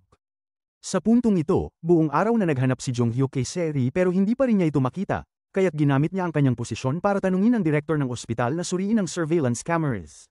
Natuklasan niya na kinuha si Seri ng isang lalaking nagmamaneho ng kotse. Pagkatapos ng pagsisiyasat, nalaman niyang ang kotse ay pagmamay-ari ng isang North Korean guest house. Originally, gusto ni Jung-hyuk magpatuloy sa paghahanap sa kanya, pero pinigilan siya ni So-dan. Inamin din ni Jung-hyuk kay So-dan na alam niya ang totoong pagkakakilanlan ni Seri, pero tinulungan pa rin niya itong magtago. Tumulong din siya kay Seri sa pag-isip ng mga paraan para makabalik sa kanyang sariling bansa. Alam niya na kung lahat ng ito ay malalantad, determinado pa rin siyang ibalik ng ligtas si Seri sa kanyang bansa. Kahit nagkagulo ang lahat, hindi siya magsisisi. Sa puntong ito, kinausap ni Sung-jun si Seri. Napansin ng mga mataas na opisyal ng militar na nasaktan si Jung-hyuk dahil sa kanya. Kung talagang mahal ni Seri si Jung-hyuk at gustong protektahan ito, dapat siyang mawala sa buhay ni Jung-hyuk. Sa pagkarinig nito, nakaramdam din ng konting pagdududa si Seri sa kanyang puso. Upang hanapin si Seri, nagmaneho si Jung-hyuk ng ambulansya sa isang daan na wala halos makita. Halos mahulog siya sa bangin, kaya kinailangan niyang bumalik sa ospital at mag-isip ng ibang plano. Tumulong din ang kanyang mga kaibigan sa paghahanap sa guest house. Si Jung-hyuk ay naglakad sa kagubatan, habang sinusunod ang coordinates na ibinigay ng kanyang mga kasamahan. Pagdating sa lugar, agad niyang pinutol ang power supplies. Sa gitna ng kaguluhan, nakapasok siya ng hindi napapansin. Pagkatapos, mabilis niyang nadispatcha ang mga security guard sa courtyard. Si Seri, na nasa loob ng kwarto, ay sobrang nagulat nang makita si Jung-hyuk sa garden. Sa wakas, natagpuan ni Jung-hyuk si Seri. Tumayo siya sa harap niya at tinanong kung nasugatan ba siya. Walang patid na umaagos ang luha sa mata ni Seri habang tinatanong si Jung-hyuk kung bakit hindi siya nasa ospital para patuloy na magpagaling. Sumagot si Jung-hyuk na nag-aalala siya na naghihintay si Seri para sa kanya. Ngunit para protektahan ang buhay ni Jung-hyuk, ang tanging paraan na naiisip ni Seri ay ang umalis na. Nangako naman si Jung-hyuk na ligtas siyang ibabalik nito, pero pinalayas siya ni Seri. Lumingon si Jung-hyuk at umalis. Nakatayo si Seri sa snow, umiiyak ng walang tigil. Ramdam niya ang lamig hanggang sa kanyang bibig. Paano kung mahimatay si Jung-hyuk sa snowstorm? Ano ang gagawin niya? Sa huli, nanaig ang puso kaysa katwiran. Mabilis na nagmaneho si Seri papunta kay Jung-hyuk. Gusto niyang ibalik ito sa ospital. Mahigpit na niyakap ni Jung-hyuk si Seri. Sa muling pagsubok nilang paandarin ang kotse, napansin nila na ubos na ang gas. Kaya kinailangan nilang pumunta sa kalapit na bahay at gumawa ng apoy para magpainit. Nagsimula silang mag-usap tungkol sa maraming bagay. Biglang tinanong ni Seri tungkol sa unang pag-ibig ni Jung-hyuk. Yumuko si Jung-hyuk at walang binanggit. Sa unang tingin, iisipin mo na ina ni Jung-hyuk si Seri. Kaka-recover pa lang ni Jung-hyuk mula sa sakit at kinailangang tiisin ang lamig, dahilan upang magkaroon siya ng mataas na lagnat. Kinabukasan, bumalik sila sa nayon ng magkasama. Sa araw ng Pasko, naghanda si Seri ng regalo para kay Jung-hyuk. Pauwi siya habang hawak ang regalo, ngunit pagdating niya sa interseksyon, hinarang siya ng dalawang lalaking nakasuot ng itim. Sa pilitan siyang isinakay sa kotse ng dalawang lalaki. Ang kahon ng regalo na may lamang relo na binili niya para kay Jung-hyuk ay nahulog sa lupa. Pinilit siya ng mga lalaking nakaitim na tawagan si Jung-hyuk at magsinungaling na iniwan na niya ang North Korea. Nang tanungin ni Jung-hyuk kung nasaan siya, sinabi ni Seri, kahit saan ka naroroon, tiyak na hahanapin kita. Tiniyak ni Jung-hyuk na darating siya agad kahit mahirap ang sitwasyon. Maghintay ka lang ng kaunti, sabi ni Seri. Ngunit sa gitna ng usapan, inagaw ng lalaki ang telepono mula kay Seri. Sa kanilang pag-aagawan, aksidenteng naputok ang baril, at narinig ni Jung-hyuk ang tunog ng putok mula sa kabilang linya. Labis niyang ikinabahala ang kaligtasan ni Seri. Habang nasa desperadong sitwasyon, sinubukan ni Seri na maging kalmado. Napuno ang kanyang isipan ng magagandang alaala kasama si Jung-hyuk. Naalala niya ang sandaling ipinagluto siya nito ng noodles, ang pagbili nito ng kandila para sa kanya kahit hindi nito maipagkaiba ang scented candles at ordinaryong kandila, at ang maingat nitong pagtatakip sa kanya ng kumot. Lalo niyang hinanap ang presensya ni Jung-hyuk sa mga sandaling yun. Kalaunan, dinala si Seri upang makipagkita sa ama ni Jung-hyuk, ngunit inakala niyang ang kaharap niya ay ang ama ni So-dan. Agad niyang ipinaliwanag na wala siyang intensyong habulin si Jung-hyuk. Lahat ng nangyari ay isang serye lamang ng hindi inaasahang pangyayari. Matapos marinig ito, sinabi ng ama ni Jong-hyuk na sa madaling salita, kasalanan lahat ito ni Jong-hyuk. Mabilis na tinanggihan ni Se-ri ang opinyon nito. Lumapit siya upang akuin ang lahat ng kasalanan sa halip na si Jong-hyuk. Ipinaliwanag niya na siya ang nagbanta kay Jong-hyuk na isusumbong siya sa kanyang mga nakatataas dahil sa pag-alis nito sa kanyang pwesto nang walang permiso. Upang protektahan ang kanyang mga kasama, kinailangan ni Jong-hyuk na tulungan siya. Inamin din ni Se-ri na gusto niya talaga si Jong-hyuk, ngunit ito ay isang pag-ibig na hindi sinuklian. Habang nasa labas ng pintuan, narinig ng ina ni Jong-hyuk ang lahat. Nang gabing yun, hinanap niya si Se-ri. Pagkakita sa kanya, mabilis na tinanong ni Se-ri ang kalagayan ni Jong-hyuk. Nag-aalala siya na baka mapahamak ito dahil sa kanya. Hinawakan ni Mrs. Yoon-hee ang kamay ni Se-ri at dinala ito sa isang mainit na sala upang magpahinga. Si Se-ri ay napamangha sa paligid ng silid. Pakiramdam niya, ang estilo ng dekorasyon ay kahalintulad ng kay Jong-hyuk. Nahulaan niyang ang kaharap niya ay ang ina ni Jong-hyuk. Habang kumakain ng noodles, nag-usap sina Se-ri at Mrs. Yoon-hee. Ibinahagi ni Se-ri na minsan din siyang ipinagluto ni Jong-hyuk ng noodles noon. Tuwang-tuwa si Mrs. Yoon-hee kay Se-ri. Sa kabilang banda, mabilis na umuwi si Jong-hyuk matapos mabalitaan ang tungkol kay Se-ri. Pagpasok niya sa bahay, agad niyang tinanong ang kanyang ama kung saan itinatago si Se-ri. Ipinahayag niya ang kanyang nararamdaman sa ama. Sinabi niyang ayaw na niyang magkaroon ng anumang pagsisisi. Kung may masamang mangyari kay Se-ri, dadalhin niya ang bigat ng pagkakasala habang buhay. Matapos marinig ang taos-pusong pag-amin ni Jong-hyuk, lubos na nalungkot si Mrs. Yoon-hee. Agad niyang dinala si Se-ri sa labas. Sa wakas, muling nagkita ang dalawang magkasintahan. Nang magkaharap sila, muling nagpatibay ang kanilang malalim na pagmamahalan. Hindi na nila napansin ang ama ni Jong-hyuk na nakaupo sa malapit. Wala nang magawa si Mr. Chung Rail kundi tumalikod at lumayo. Pagkatapos makita ang labis na pagpapakita ng pagmamahalan ng kanyang anak, hindi na niya ito kinaya. Agad na tinanong ni Mr. Chung Rail kung bakit hindi iniulat ni Jong-hyuk sa mga awtoridad ang sitwasyon ni Se-ri. Tapat na sinabi ni Jong-hyuk na natatakot siyang baka maparusahan si Se-ri kung gagawin niya yon. Sa puntong yon, mapagmahal na tumingin si Se-ri kay Jong-hyuk.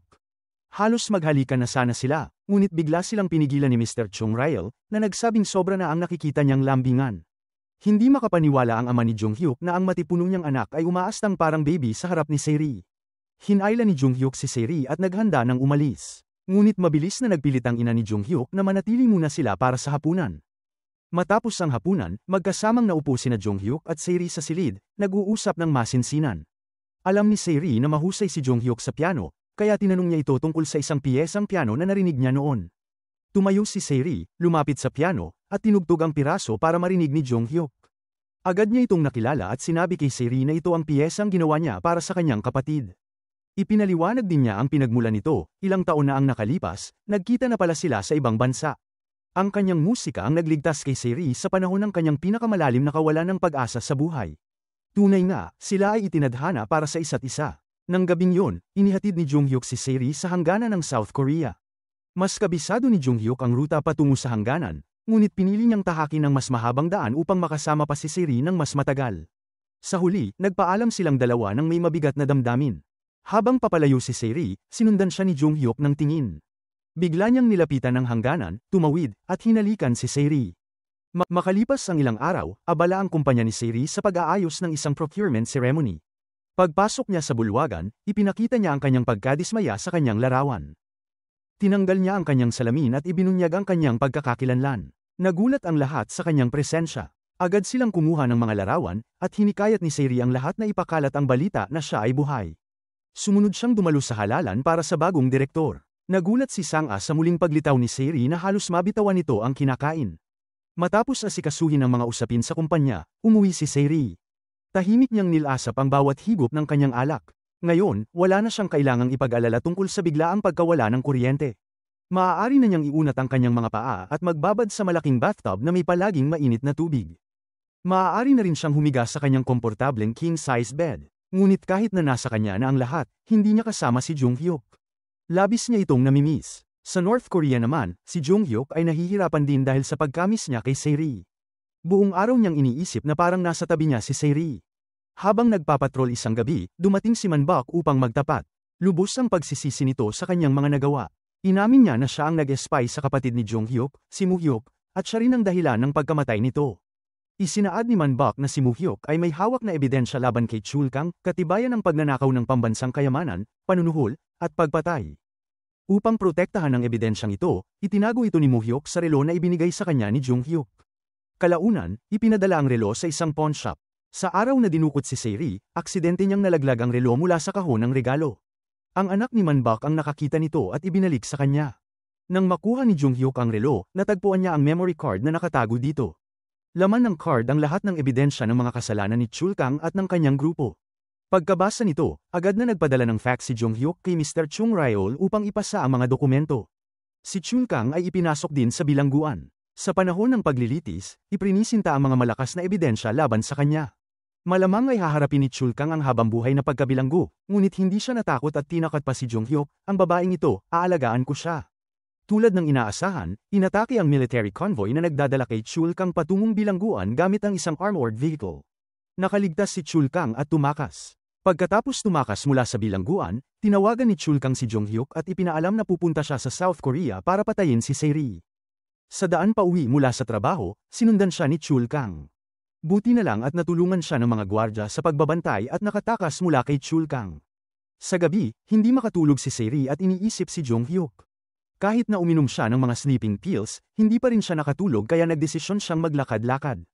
Hindi makalimutan ni Se-ri ang imahe ni Jung-hyuk. Nang mga sandaling yon, bigla na lang nag-snow. Nakita ni Se-ri si Jung-hyuk sa gitna ng mga tao, tumingin si Jung-hyuk kay Se-ri na may mga luha sa mata, hindi makapaniwala, at dahan-dahan niyang nilapitan si Se-ri.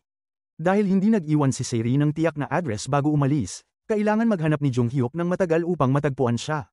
Niyakap ni Se-ri si Jung-hyuk ng mahigpit. Nagtanong siya ng may pag-aalala tungkol sa mga sugat sa mukha ni Jung-hyuk. Dahil sa pagmamahal kay Se-ri, dumaan si Jung-hyuk sa isang maliit na tunnel na nagdurugtong ng North at South Korea sa loob ng 20 oras. Dumaan din si Chul-kung sa tunnel upang tumakas patungong South Korea. Mukhang luma na ang tunnel ngunit nakaya ni Jung-hyuk na dumaan sa higit sa 10 kilometro nito. Nabigla si Se-ri at napaiyak.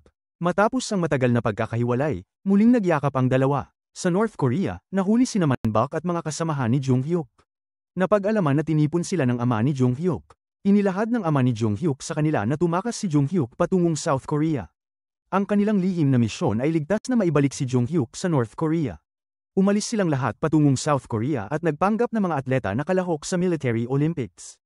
Pagdating sa South Korea, naghiwalay ang 5 mula sa pangkat ng atleta. Ang unang ginawa nila ay pumunta sa isang convenience store at subukan ng iba't ibang instant noodles. Si Yoon-dong ay nagulat sa dami ng iba't ibang instant noodles sa South Korea. Si Pyo Kai-soo ay nagbiro na baka hindi sapat ang bigas para sa mga Koreano kaya noodles lang ang kinakain nila. Nang magkasunod na dumating si Man-bak na may kasamang mainit na mealbox, ipinakilala niya ang iba't ibang instant rice meals na ipinapakita sa malapit na istante. Natahimik si Pyo Kai-soo sandali. Nagtulungan silang lahat sa pagkain ng instant noodles. Pagkatapos kumain, inutusan ni Pyo Kai-soo ang kanyang mga kasamahan na magtulungan at magpanggap na tulad ng mga Koreano. Gayunpaman, siya ang pinakamahigpit sa kanilang grupo at ang mahigpit niyang itsura ay kitang-kita sa karamihan ng tao. Natagpuan nila ang mga kapatid ni Dong Ji-yoo, isang North Korean spy na nagtatrabaho ng undercover sa South Korea. Nang makita ang itsura ni Dong-go, parang isang batang maliit, kaya naguluhan ang 5. Hindi nila inaasahan na gano'n na lang ang pagkasira ng isang batang tulad ni Dong-gu. Kung napanood niyo sa ating nakaraang recap, si Dong-gu, siya ang North Korean spy na naging malapit sa mga South Koreans at unti-unting nakalimutan ang totoo niyang misyon. Pagkatapos, ipinagpatuloy nila ang paghahanap at nagsama-sama sa isang sauna. Inalala ni Pyo Kai-soo ang tungkol sa mga mapagpanggap na imahe ng kapitalismo at pinayuhan ng lahat na maging maingat. Lahat ay nagkasundong sumang-ayon sa sinabi ni Pyo Kai-soo. Sa pagkakataong ito, dumating si Kwang Bum at nagdala ng isang mesa ng pagkain. Inilahad niya na hindi kinuha ng host ang kanilang pera, ang tanging kinakailangan lang ay ang pag-swipe ng digital bracelet sa kanilang mga braso. Lahat ay namangha kung gaano kabait ang kapitalismo. Dahil ayaw ni Se-ri na masyadong magmukhang kakaiba si Jung-hyuk, dinala niya siya sa pamimili ng damit para magmukhang South Korean. Bago magmaneho, may ugali si Jung-hyuk na tapikin ang hood ng kotse ng ilang beses. Nais niyang tiyakin na walang mga pusa na nagtangkang magtago sa makina ng kotse sa matinding lamig ng winter. At hindi nga siya nagkamali, isang pusa ang tumalon mula sa ilalim ng kotse. Nagdesisyon si Se-ri na tapikin na rin ang hood bago magmaneho. Nang sandaling yon, ramdam ni Se-ri ang kalungkutan sa kanyang puso. Alam niyang magkakahiwalay din sila balang araw kaya't nais niyang itaguyod ang pinakamagandang alaala sa kanila. Nagtuloy sila sa shopping center, at personal na pinili ni Se-ri ang mga damit para kay Jung-hyuk. Nang magbihis si Jung-hyuk sa bagong damit, kahit ang staff ng tindahan ay hindi napigil ang mapahanga sa kanyang itsura, nagsimula si Saeri na ipakita ang kanyang pagmamahal kay Junghyuk at magyabang na hindi naman ganoon kagwapo si Junghyuk, ngunit sa loob-loob ni Saeri, siya'y sobrang saya. Nang magbihis si Junghyuk, humahanga ang mga staff ng tindahan kay Saeri dahil sa pagkakaroon ng gwapong boyfriend. Si Saeri ay nagningning sa kasiyahan at nagdesisyong bilhin ang buong tindahan para kay Junghyuk nang walang pag-aalinlangan. Nang umalis sila sa shopping center, hinawakan ni Mr. Junghyuk ang pinto para sa lahat. Siya'y naghintay sa pinto hanggang sa makalabas ang lahat ng tao. Pagdating sa kumpanya, ipinakilala ni Saeri kay ang secretary na si Junghyuk ay kanyang personal na bodyguard. Nang marinig ito ng secretary, napagtanto niyang may problema dahil kapag ang isang tao ay may personal na bodyguard, ibig sabihin ay magsisimula na siya sa bagong buhay pag-ibig. Agad ipinaliwanag ni Saeri na bihira siyang magkaroon ng mga issue tungkol sa pag-ibig. Hindi nagtagal, kumalat online ang video kung paano matikas na hinawakan ni Junghyuk ang pinto para sa lahat. Agad na naging viral ito at ang mga netizen ay namangha sa itsura ni Junghyuk. Sinabi nila na binigyan ka ng Diyos ng isang magandang mukha. Sa puso ni Junghyuk, siya'y tuwa at lihim na nagtatawa nang makita ang mga komento. Pati na si Saeri, na inggit, ay hindi nakatulong kundi umupo na lang sa tabi ni Junghyuk habang binabasa niya ang mga komento. Sa puntong ito, biglang nakatanggap si Junghyuk ng impormasyon na may kinalaman kay Chulkong. Kailangan niyang kumilos agad, nainis si Saeri at nag-install ng app na nagbabahagi ng lokasyon kay Junghyuk. Nang dumating si Junghyuk sa napagkasunduang lokasyon, napagtanto niyang ito pala ay isang patibong. Isa itong pakana ni Chulkang. Pagdaan ni Saeri sa harap ni Chulkong na hindi siya nakilala, nagpapatuloy siya sa paradahan. Bilang bahagi ng kanyang habit, tinapak ni Saeri ang hood ng kotse bago magpatakbo ng makina. Doon, napansin niyang may nakaupo sa likurang bahagi ng kotse. Nagkunwaring hindi nakita ni Saeri ang tao at agad na nagtakbo palayo. Habang tumatakbo, aksidenteng nahulog ang kanyang cellphone. Pagkatapos asikasuhin ng magulong grupo, agad tinawagan ni Junghyuk si Saeri ngunit walang sumagot. Mabilis niyang pinuntahan ang lokasyon ni Saeri gamit ang tracking device. Sa daan, tinawagan muli niya si Saeri, ngunit ang sumagot ay si Chulkong. Nagtulungan si Junghyuk upang makarating sa paradahan, kung saan nakatayo si Chulkong sa dilim at itinutok ang baril kay Junghyuk. Alam nila na ang layunin ni Chulkong ay saktan si Saeri, biglang nawala ang mga ilaw sa garahe. Nakatago si Saeri at sinabi kay Junghyuk na hindi siya nasaktan at pinayuhan siyang umalis agad. Nang marinig ni Junghyuk ang boses ni Saeri, mabilis siyang lumapit at tinakpan ang bibig ni Saeri. Pareho silang nakahinga ng maluwag nang malaman nilang ligtas ang bawat isa. Habang nagpapatuloy ang paghahanap kay Junghyuk, naghiwalay ang 5 sa araw upang maghanap. Sa gabi, nagtipon silang muli sa sana upang iulat ang kanilang mga natuklasan. Si Manbak ay nagpatuloy sa paghahanap ng impormasyon tungkol kay Saeri sa pamamagitan ng paninilip, at nakalabas na siya nang hindi nakikilala si Saeri. Ibinahagi ni Manbak ang mga nalamang dramas habang nakikinig siya, na labis na ikinatuwa ng grupo. Bagamat hindi ito may kinalaman kay Saeri, masigasig na gumawa ng relationship analysis chart si Manbak para sa mga senior executives. Si Pyo Kai-su naman, na mayroong ekstrang pera, alam niyang mahilig si Saeri sa karne, ay naghintay sa labas ng isang fried chicken shop upang mangalap ng impormasyon. Isang di niya kilala na tao ang lumapit sa kanya at nagbigay ng mga susi ng kotse at pera, pati na rin ang mga tips. Pagtapos ay natuklasan niya na akala pala nila na siya ay ang parking attendant ng fried chicken shop. Nang dumating ang may-ari ng tindahan at nagtanong sa kanyang staff kung maaari siyang mag-leave, inanyayahan siyang gawin ang mga delivery ng manok. Naisip ni Pyo Kai-su na may posibilidad na umorder si Saeri ng pagkain, kaya't sumang-ayon siya sa alok ng may-ari. Pagkatapos ng isang buong araw ng paggawa ng mga delivery ng manok, inimbitahan si Pyo Kai-su ng may-ari ng tindahan na tikman ang kanilang masarap na fried chicken. Habang tinatangkilik ang masarap na manok, tumawag si Junghyuk upang mag-order ng chicken.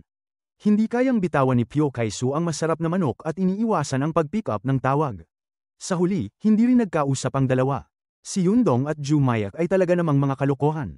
Walang sinasabi kundi magtungo sa internet cafe, pero abala si Ju Mayak sa panunood ng mga Korean romantic movies at umiiyak.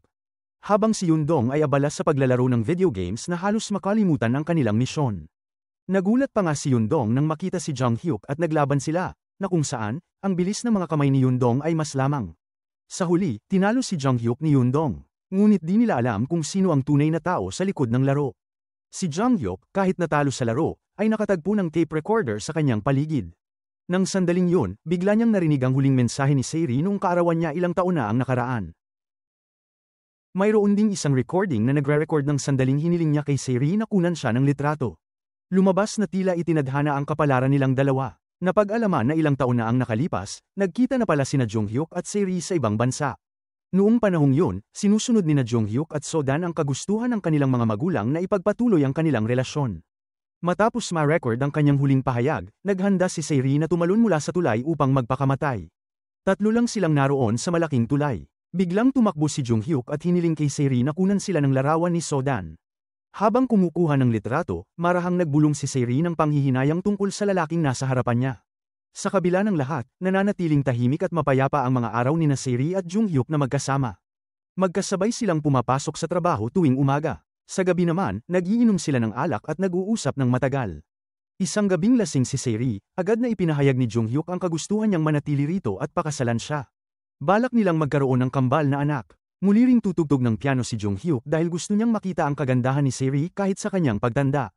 Samantala, matapos ang maraming pagsubok, sa wakas ay natanggap ng 5 siraulong magkakaibigan ang balitang magbubukas ng tindahan si Sairi. Sinamantala nila ang pagkakataong ito upang makapasok at hanapin si Jung Hyuk. Dumating ang araw ng pagbubukas ng tindahan, at buong kumpiyansang nagsalita si Sairi sa harap ng lahat ng empleyado. Tahimik lamang na nakatayo si Jung Hyuk sa tabi niya, tinititigan ng babaeng mahal niya. Nagpalitan ng matamis na tinginan ang dalawang umiibig. Samantala, pumorma ang 5 pasaway na lalaki sa opening ceremony ni Sairi. Upang hindi makilala, kunwari nilang binabaan ang presyo ng mga paninda.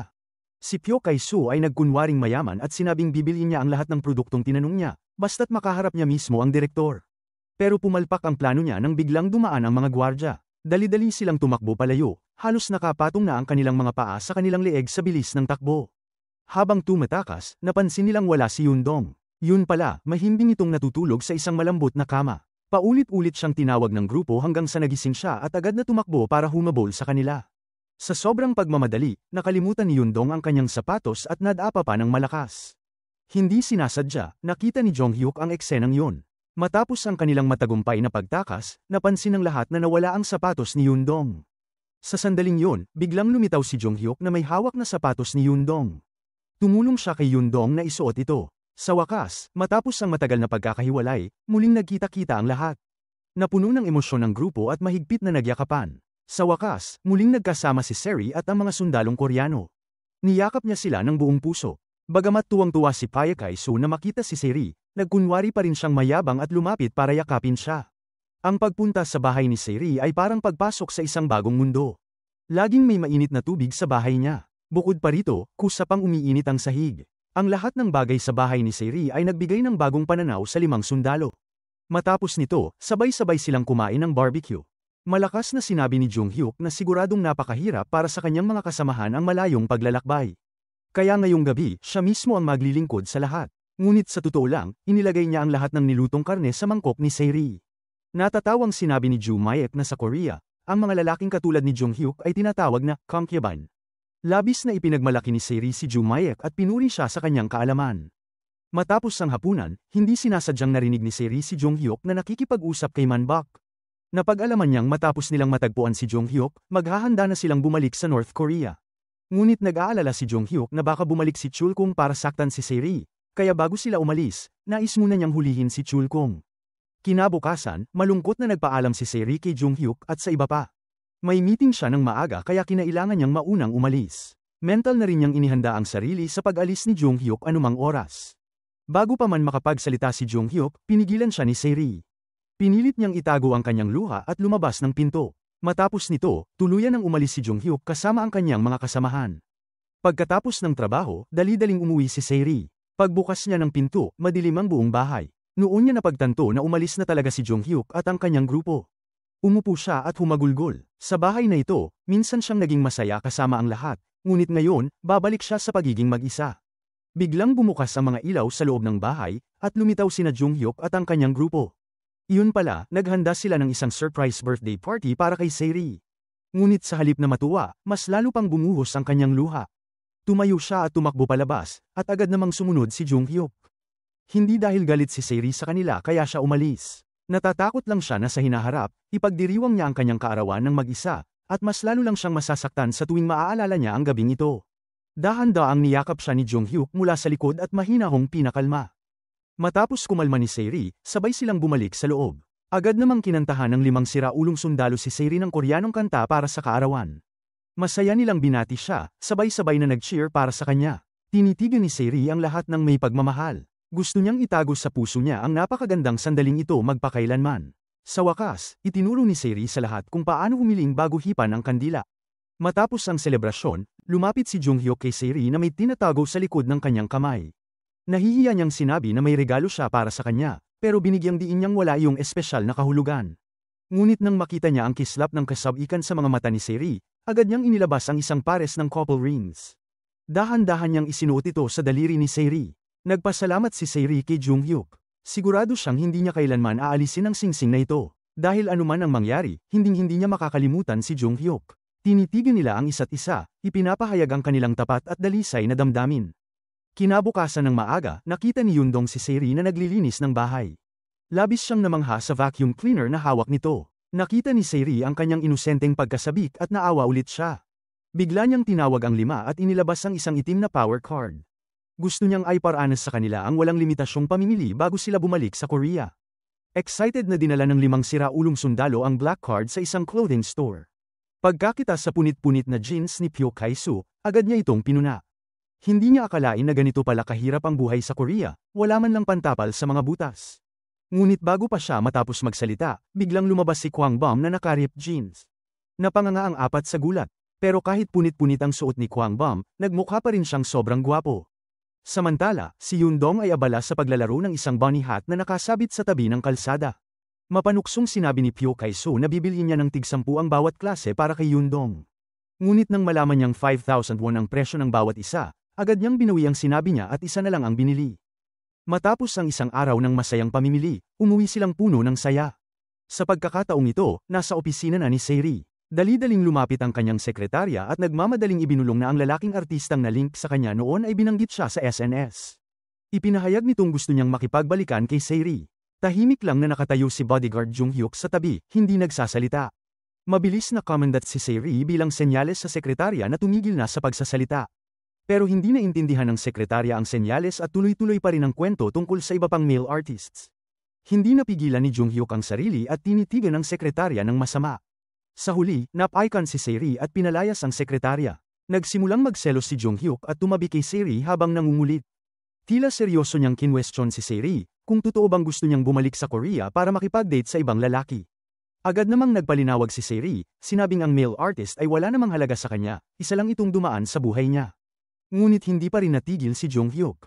Napasimangot siya, tumakbo palayo, at nagsimulang maglaro ng mga dahon sa tabi. Hindi rin niya pinalampas ang pagkakataon at nagtanong, "Ako rin ba, dumaan lang sa buhay mo?" Agad namang lumapit si Seri upang aliwin siya. Mukhang may nagseselos na baby dito. Ngunit pagkatapos, biglang sinisi ni Seri si Junghyuk. Sino ba kasi ang nagpahuli ng dating? Wala siyang choice kundi subukan ng ibang tao dahil hindi niya alam kung sino talaga ang nakatadhana para sa kanya. Sa huli, ginamit ni Seri ang kanyang matatamis na salita upang muling lambingin si Junghyuk. Gustong lumiban ni Seri sa trabaho para makipag-date kay Junghyuk. Nag-drive sila papunta sa suspension bridge sa Yonghang Island. Habang nag-uusap, nabanggit ni Junghyuk na noong estudyante pa siya, madalas siyang lumiliban sa klase para gumala. Isang beses, nakita niya ang isang babae na tila magpapakamatay sa tulay. Lumapit siya rito at hiningan ng picture. Pagkarinig nito, agad na-realize ni Seri na siya ang babaeng tinutukoy ni Junghyuk. Bigla siyang naiyak nang malamang nagtagpo na pala sila noon. Sa pinakamadilim na oras ng kanyang buhay, si Junghyuk pala ang paulit-ulit na nagel iligtas sa kanya. Kinagabihan, nagtipon-tipon ang lahat sa isang fried chicken restaurant. Habang kumakain ng manok at umiinom ng beer, masaya silang nagtawanan, pansamantalang kinalimutan ang lungkot ng nalalapit nilang paghihiwalay. Lahat ay enjoy at walang kapaguran sa paglalaro. Sa labas, nagpunta si Manbok para manigarilyo. Doon niya nakasalubong si Chulkang, na agad siyang tinakot gamit ang anak niya. Pinilit ni Chulkang si Manbok na ipagkanulo si Junghyuk at ang kanyang grupo. Dahil sa matinding pag-aalala sa anak, napilitan si Manbok na pumayag sa gusto ni Chulkang. Habang papalapit ang araw ng paghihiwalay, binigyan ni Seri si Jumayek ng isang espesyal na misyon. Binilhan niya ito ng bagong outfit at inutusan siyang pumunta sa isang restaurant. Pagdating niya roon, nakita niyang nakaupo sa lamesa si Choi Ji-woo na naghihintay sa kanya. Hindi makapaniwala si Jumayek sa nakikita niya, parang panaginip lang. Sa sobrang saya, halos hindi niya makontrol ang sarili niya. Sa wakas, natupad na ang pangarap niya. Samantala, biglang tumawag si Sehang kay Seri, sinabing may sakit ang kanilang ina. Pinapante siya agad sa ospital. Pagkababa ng tawag, ibinigay naman ni Sehang kay Chulkang ang driving route ni Seri. Hindi na siya nagtanong kung ano ang plano ni Chulkang. Isa lang ang gusto niya, ang tuluyang mawala si Seri sa buhay niya para makuha niya ang mana. Habang papunta sa ospital, tinawagan ni Manbok si Chul Kang para i-report ang kinaroroonan ni Seri. Sa gitna ng daan, 3 sasakyan ang biglang hamarang sa kanya mula sa likod. Napilitan siyang huminto. Bago pa siya makapag-react, bumaba ang isang grupo ng mga armadong thugs, may hawak na baseball bats. Sa kabilang banda, nagpunta si Jung Hyuk sa isang factory para harapin si Chul Kang. Kahit nagkakagulo na, nanatili siyang kalmado at mag-isang nilabanan ang grupo ng mga goons. Malakas si Jung Hyuk, pero pagkatapos ng matinding laban, halata ang pagkapagod niya. Napaligiran na siya ng mga kalaban. Biglang huminto ang kotse ni Seri sa harap ng factory. Ang 5 siraulong sundalo ay dumating na parang 5 superhero. Naroon sila para tulungan ang kanilang platoon leader. Ang totoo, ibinunyag ni Manbok kay Jung Hyuk ang lahat ng plano ni Chul Kang. Sinabi rin ni Manbok na wala na siyang pakialam sa sarili niyang kaligtasan, handa siyang lumaban hanggang dulo.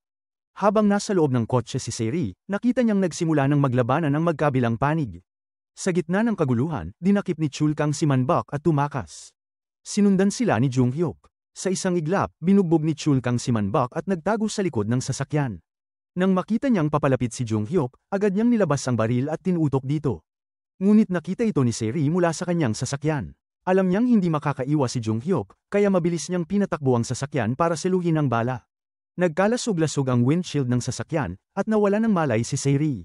Sa matinding galit at takot, agad na binaril ni Jung Hyuk si Chul Kang. Pagkatapos, dali-daling binuksan ni Jung Hyuk ang pinto at niyakap si Seri, hindi alam kung buhay pa siya o hindi. Kahit gaano pa siya katapang, hindi niya napigilan ang pagbagsak ng kanyang luha.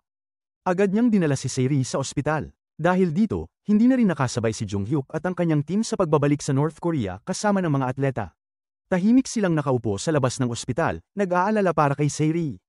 Habang naghihintay, hindi nila maiwasang balikan ang mga alaala, lalo na noong binilhan sila ni Seri ng mga bagong damit bago sila maghiwalay. Walang makapigil sa kanila na maluha. Makalipas ang ilang oras, sa wakas ay nagising si Seri. Kahit sobrang hina pa niya, hindi niya pinalampas ang pagkakataon na paalisin agad ang kanyang kapatid at hipag mula sa kanyang kwarto. Agad niyang tinawagan si Jung Hyuk. Ikaw ang personal bodyguard ko, sabi niya. Pero sino nagbigay ng utos sa iyo na iwanan ang pwesto mo? Pagkarinig nito, mabilis na tumakbo si Jung Hyuk papunta sa kanyang kwarto. Sa wakas, nagkita ulit sila. Pareho silang lumuha, hindi dahil sa lungkot, kundi sa labis na pag-aalala para sa isa't isa. Ibinuka ni Seri ang kanyang mga braso at niyakap si Jung Hyuk ng mahigpit. Di nagtagal, dumating din ang 5 para bisitahin siya. Nang buksan nila ang pinto, nakita nilang magkayakap sina Jung Hyuk at Seri. Napangiti si Pyo Kai-su at dahan-daang sinara ulit ang pinto. Pero napansin din sila ni Seri at sinenyasan silang pumasok. Excited silang lumapit kay Seri para yakapin siya, pero agad silang pinigilan ni Jung Hyuk. Injured pa siya, dahilan niya. Sa huli, napilitan silang mag-shake hands na lang imbes na yakapin siya. Napaisip si Jung Hyuk kung paano nalaman ng 5 na nagising na si Seri. Ipinaliwanag ni Manbok na nag-disguise silang janitor para makapasok sa ospital. Palihim nilang nilagyan ng wiretap ang ilalim ng kama ni Seri para malaman agad ang kondisyon niya. Hindi lang yun, nagpapalit sila araw-araw para magbantay sa ospital at i-update ang lahat sa kondisyon ni Seri. Nang malaman nilang sobrang sama ng ugali ng kapatid at hipag nito, gusto nilang galpihin ang dalawa. Ang kwento ng pamilya ni Seri ay parang isang tipikal na dramang madalas nilang napapanood sa TV. Ibinigay ni Manbok kay Seri ang isang recording kung saan inamin ni Sehang at ng kanyang asawa na sila ang nagplano ng paninira laban kay Seri. Habang nag-aanyaya ang lahat na pumunta sa banyo, biglang napabuntong hininga si Seri at sinabing nag-iwan ng malaking peklat ang kanyang operasyon. Dahil dito, hindi na siya maaaring magsuot ng bikini. Hindi na nagsalita si Jung Hyuk at diretsyong tinaas ang kanyang damit upang ipakita kay Seri ang kanyang peklat. Habang matamang nakatingin si Seri kay Jung Hyuk, bigla niya itong hinalikan. Nang mangyari ito, nakita ito ng lahat ng miyembro ng Platoon 5. Dahil magulo ang kasuotan ni Jung Hyuk, agad tinakpan ni Kwang Bam ang mga mata ni Yundong. Hindi dapat makita ng mga bata ang ganitong eksena. Naguluhan si Seri at pilit ipinaliwanag na hindi niya hinubad iyon ng kusa. Sinabi rin ni Jung Hyuk na hindi rin siya ang dahilan. Ngunit walang sumagot sa kanila. Sa halip, tahimik na naupo ang lahat at kumain ng pritong manok. Kinabukasan, pagkagising ni Seri, sinubukan niyang bumangon, ngunit pinigilan siya ni Jung Hyuk. Sinabi nitong humiga muna siya at ayusin ang kanyang paghinga bago dahan-daang bumangon. Lagi namang nasa tabi niya si Jung Hyuk, inaalagaan siya sa bawat pagkain at pagtulog. Samantala, ang 5 kaawa-awang sundalo ay pinipilit kumain habang pinapanood ang 2 tao. Ipinatawag ni Seri ang lahat sa bahay upang pumunta sa ospital. Doon, pinatugtog niya ang recording ng pag-uusap ni Sehang at ng kanyang asawa. Dinig na dinig ng lahat kung paano nila inamin na inutusan nila si Chul Kung upang ipapatay si Seri. Dahil dito, agad na tinanggal ni Ginoong Yoon ang pangalan ni Sehang sa kumpanya. Dagdag pa, mula ngayon, hindi na niya kinikilalang anak si Sehang. Agad namang tumawag si Sang kay Chulkung at sinisi ito sa pagiging inutil. Sa puntong ito, nadiskubre niya na ang bodyguard ni Seri ay isang Koreano rin. Upang makaganti kay Seri, agad niya itong ini-report sa National Intelligence Agency. Dahil dito, sinimulang bantayan ng ahensya si Jung Hyuk. Samantala, nakatanggap din si Jung Hyuk ng impormasyon tungkol sa kinaroroonan ni Chul Kang. Agad siyang nagpunta roon upang hulihin ito, ngunit sinundan din siya ng mga tauhan ng National Intelligence Agency. Pagdating niya, agad niyang tinutukan ng baril si Chul Kong. Ngunit hindi niya inasahan na paparating na rin ang mga tauhan ng ahensya upang palibutan sila. Nag-utos ang mga tauhan ng National Intelligence Agency na sumuko sila. Sa labas, may mga sniper na nakatutok sa kanila. Bigla namang bumunot ng baril si Chul Kong at pinaputukan si Jung Hyuk. Kasabay nito, isang putok ng baril ang umalingaw-ngaw. Sa isang iglap, nataman si Chul Kong, ngunit nahuli rin si Jung Hyuk ng mga tauhan ng intelligence agency. Maging ang kanyang mga kasamahan ay dinakip rin. Samantala, hindi pa rin alam ni Seri ang nangyari. Nakahiga siya sa kama at paulit-ulit na pinapakinggan ang recording ni Jung Hyuk. Alam ni Jung Hyuk na may chronic insomnia si Seri, kaya nag-record siya ng tinutugtog niyang pyesa sa piano upang matulungan itong makatulog. Bumili rin siya ng maraming pagkain para kay Seri, kaya napuno ang kanyang refrigerator na dati ay puro mineral water lang ang laman. Dahil nag-aalala siyang baka hindi maabot ni Seri ang mga pagkain, sinadyang ilagay ni Jung Hyuk ang mga ito sa mas mababang bahagi ng refrigerator. Matapos ayusin ang mga pagkain, inilagay niya ang maalat na kimchi. Habang nasa kustodiya ng Intelligence Department, nanatiling tahimik si Jung Hyuk. Kahit pamanganib ang kanyang buhay, determinado siyang protektahan si Seri at ang kanyang pamilya sa North Korea. Gusto niyang akuin ang lahat ng kasalanan upang walang madamay. Si Chief Lee mismo ang nagtanong kay Jung Hyuk kung bakit siya pumunta sa South Korea. Sinabi ni Jung Hyuk na nalaman niyang anak ng isang mayamang pamilya si Seri, kaya gusto niyang dalhin ito sa North Korea, ngunit nabigo siya. Kaya naman bumalik siya rito upang subukang ibalik si Seri sa North Korea. Dagdag pa niya, ang kanyang mga kasamahan ay narito upang lumahok sa Olympics. Dahil sa kanya, hindi sila nakauwi sa tamang oras. Paulit-ulit niyang binigyang diin na kasalanan niya ang lahat at walang kinalaman ang kanyang mga kasamahan. Nang malaman ni Seri ang sitwasyon, agad siyang tumayo upang ipagtanggol si Jung Hyuk. Ipinaliwanag niya kay Chief Lee na simula pa lamang ay sinusubukan na ni Jung Hyuk na ibalik siya sa South Korea. Hindi siya nito niloko o sinamantala. Narito siya dahil tinakat ni Chul Kung ang kanyang buhay. Siya mismo ang nagkubli ng pagkakakilanlan ni Jung Hyuk. Nakiusap si Seri kay Chief Lee na ibalik na lamang si Jung Hyuk at ang kanyang mga kasamahan sa North Korea. Siya mismo ay handang harapin ang anumang parusa. Iniulat ni Chief Lee na hindi tugma ang mga pahayag ng dalawa. Mas lalong nagtiwala ang mga tao sa mga sinabi ni Seri. Dahil dito, iminungkahi ng mga nakatataas na dapat silang dalawa ni Jung Hyuk ay mag-usap ng sila lang. Nang magkita sila, sinabi ni Jung Hyuk ang mga salitang lubhang nakasakit kay Seri. Inamin niyang una niyang balak ay samantalahin ang kayamanan nito, ngunit kalaunan ay nagkaroon siya ng tunay na damdamin para rito. Labis na nasaktan si Seri nang marinig ito. Tinanong niya kung bakit, kung talagang gusto lang siyang gamitin ni Jung Hyuk, ay isinakripisyo nito ang sarili upang protektahan siya mula sa mga bala at tumawid pa ng South Korea para lang mailigtas siya. Ipinaliwanag ni Jung Hyuk na hindi siya pumunta roon upang protektahan si Seri kundi upang maghayganti kay Chul Kung sa ginawa nito sa kanyang kapatid. Sa narinig na yon, naduraj ang puso ni Seri at lumabas siya ng silid. Dahil mahina pa rin ang kanyang katawan, ilang hakbang pa lang siya sa pasilyo ay hinimitay na siya. Nang marinig ni Jung Hyuk na hinimitay si Seri, agad siyang tumakbo palabas. Nang makita niya itong nakahandusay, labis siyang nalungkot at napaiyak. Sa ospital, ipinaliwanag ng doktor sa ina ni Seri ang kanyang kondisyon. Ayon sa doktor, nagkaroon ng impeksyon sa dugo si Seri dahil sa tama ng bala, dahilan upang hamina ang kanyang immune system. Dagdag pa rito, nagdulot din ng matinding emosyonal na stress ang kanyang sitwasyon. Sa puntong ito, nagkaroon na rin siya ng mataas na lagnat at nawala ng malay. Napakataas ng posibilidad ng kamatayan sa mga pasyenteng may sepsis. Habang nasa emergency room, biglang bumagsak ang vital signs ni Seri. Nang malaman ito, agad na tumakbo si Jung Hyuk patungong ospital. Biglang huminto ang tibok ng puso ni Seri. Agad na nagsagawa ng first aid ang mga doktor upang ibalik siya mula sa bingit ng kamatayan. Sa sobrang pag-aalala, lumuhad ang ina ni Seri at nakiusap sa mga tauhan ng National Intelligence Agency na payagan si Jung Hyuk na manatili ng isang gabi. Naniniwala siyang baka si Jung Hyuk ang unang gustong makita ng kanyang anak pag nagising ito. Sa huli, pinayagan si Jung Hyuk na manatili sa labas ng kwarto ni Seri. Tahimik siyang nakatayo roon, may malamlam na tingin habang pinagmamasdan ang kalagayan ni Seri. Samantala, nagkaroon ng pagpupulong ang National Intelligence Agency, at matapos nilang pakinggan ang lahat ng panig, napagdesisyonan nilang lihim na ibalik si Jung Hyuk at ang kanyang grupo sa kanilang bansa. Nang magising si Se-ri, pumasok ang kanyang ina at ipinaalam sa kanya na ngayong araw ay ibabalik na si Jung Hyuk at ang kanyang mga kasamahan sa North Korea. Bagamat labis ang kanyang lungkot, alam niyang ito rin ang nararapat. Napakaraming beses na silang nagpaalam sa isa't isa, kaya't hindi na kailangang ulitin pa yon. Bukod pa rito, tuwing nakikita siyang may sakit ni Jung Hyuk, mas lalong nababahala ito. Nang mapansin ng kanyang ina kung gaano nila kamahal ang isa't isa, ikinwento niya kay Se-ri ang buong katotohanan. Habang wala siyang malay, hindi umalis si Jung Hyuk sa kanyang tabi. Hindi ito kumain o natulog at nanatiling nakatayo sa labas ng kanyang kwarto. Kahit noong isinailalim siya sa matagal na operasyon, hindi siya umalis sa kanyang pwesto. Pagmulat ni Se-ri, agad niyang hinanap si Jung Hyuk sa labas ng kanyang kwarto.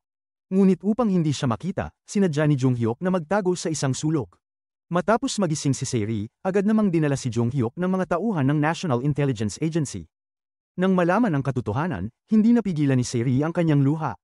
Habang umiiyak, tinulungan siya ng kanyang ina upang mahanap si Jung Hyuk para sa huling pamamaalam. Hindi niya rin kayang pigilan ang kanyang damdamin, labis siyang nangungulila kay Jung Hyuk. Agad silang sumakay sa kotse at mabilis na hinabol si Jung Hyuk at ang kanyang grupo. Sa puntong ito, tumawid na si Jung Hyuk sa military border, ngunit umabot si Se-ri sa tamang oras. Nang makita niyang nakaposa si Jung Hyuk, tumakbo siya patungo rito habang umiiyak at sumisigaw, "Paano mo ako iiwan ng ganito? Hindi ko alam ang gagawin ko." Sa kabila ng pagpigil ng mga sundalo, pinilit ni Jung Hyuk na makawala at tumakbo patungo kay Se-ri. Sa parehong oras, parehong panig ng militar ay itinaas na ang kanilang mga baril, tila ba nagbabadya ng isang matinding sagupaan. Ngunit sa gitna ng tensyon, ang tanging iniisip ni Se-ri at Jung Hyuk ay ang kalagayan ng isa't isa. Nangambas si Se-ri na baka mahuli si Jung Hyuk pagbalik nito sa North Korea. Ngunit tiniyak naman ni Jung Hyuk na wala siyang dapat ipag-alala. Alam ni Se-ri na baka hindi na sila muling magkita, kaya't labis ang kanyang kalungkutan. Umiiyak siya habang ipinapahayag ang kanyang matinding pagmamahal kay Jung Hyuk. Sa pagdating ng ginintoang oras, tuluyan ang dinala si Jung Hyuk. Sa kanyang pag-alis, sinubukan niyang lumingon muli para sa huling sulyap sa babaeng kanyang minamahal. Pati ang mga kasamahan ni Jung Hyuk ay nagpaalam kay Se-ri. Habang papalayo sila, unti-unting lumiliit ang kanilang mga figura sa paningin ni Se-ri. Samantala, matapos matanggap ang balita na natapos na ang pagpapabalik sa kanilang mga tauhan, agad nagbihis ng uniforme ang ama ni Jung Hyuk upang salubungin ang pagbabalik ng kanyang anak.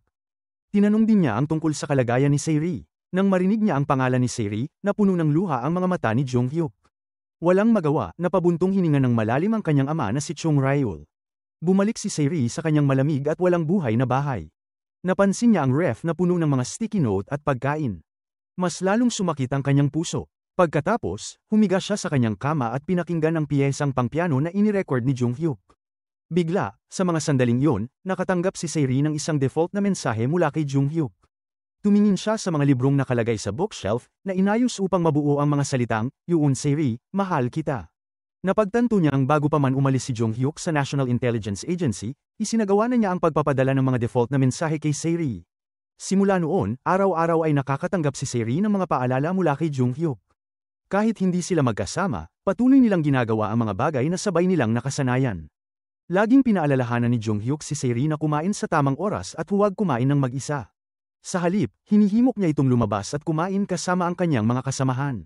Matapos kumain, kailangan niyang maglakad ng 30 minuto. Samantala, ang grupo ni Paya Kai-su ay naaalala pa rin ang mga araw nila sa South Korea. Hinahanap-hanap nila ang panahong may mainit na tubig buong araw at ang mga oras na nakakapaglaro sila ng video games nang walang abala sa kuryente. Nagpatuloy si Se-ri sa pagtanggap ng mga mensahe mula kay Jung Hyuk gaya ng dati. Ngunit sa araw na ito, nakatanggap siya ng isang paso ng halaman na naipadala ni Jung Hyuk bago pa siya bumalik sa North Korea. Inalagaan ni Se-ri ang halaman ayon sa bilin ni Jung Hyuk, dinidiligan ito ng tama at inilalagay sa sikat ng araw. Araw-araw, nagsasabi siya ng kahit 10 mabubuting salita sa halaman.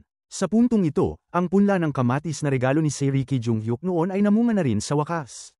Unti-unti ring nagbago si Se-ri. Mas naging maalalahanin siya sa kanyang mga empleyado, madalas niya silang ilibre ng pritong manok at pinapayagan silang umuwi ng maaga. Ang lahat ng ito ay epekto ng pagmamahal at impluwensya ni Jung Hyuk. Ayaw nitong maranasan ni Se-ri ang anumang lungkot. Sa wakas, sa mismong kaarawan ni Se-ri, natanggap niya ang huling mensahe mula kay Jung Hyuk.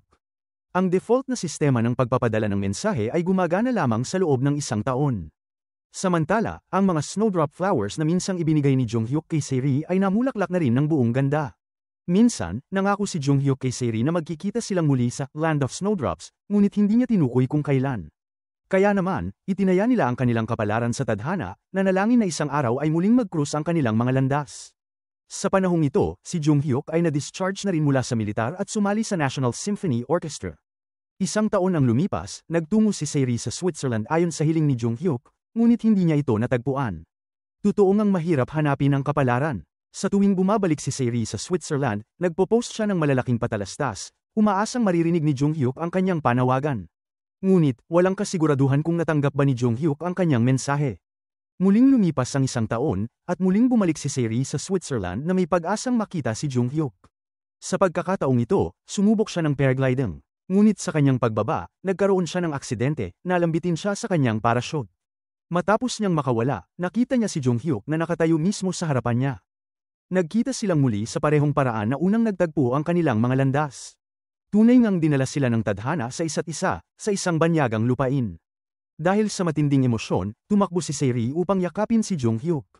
Tinanong niya ito kung paano siya natagpuan. Ngumiti si Jung Hyuk at sinabing, nagkamali ako ng tren, kaya napunta ako rito.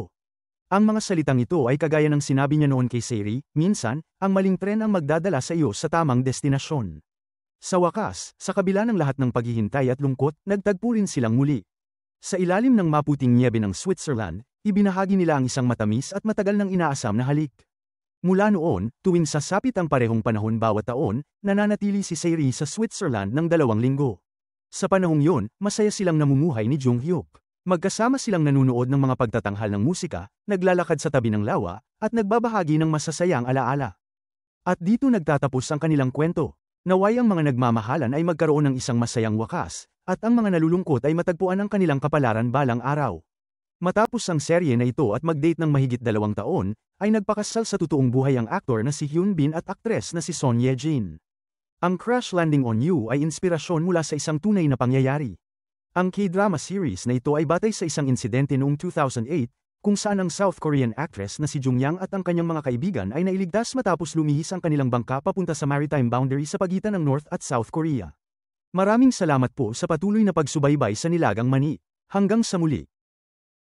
Kung nagustuhan mo ang aral sa istorya na to, huwag kalimutang mag-subscribe sa channel at pindutin ang notification bell para lagi kayong updated sa mga susunod nating uploads.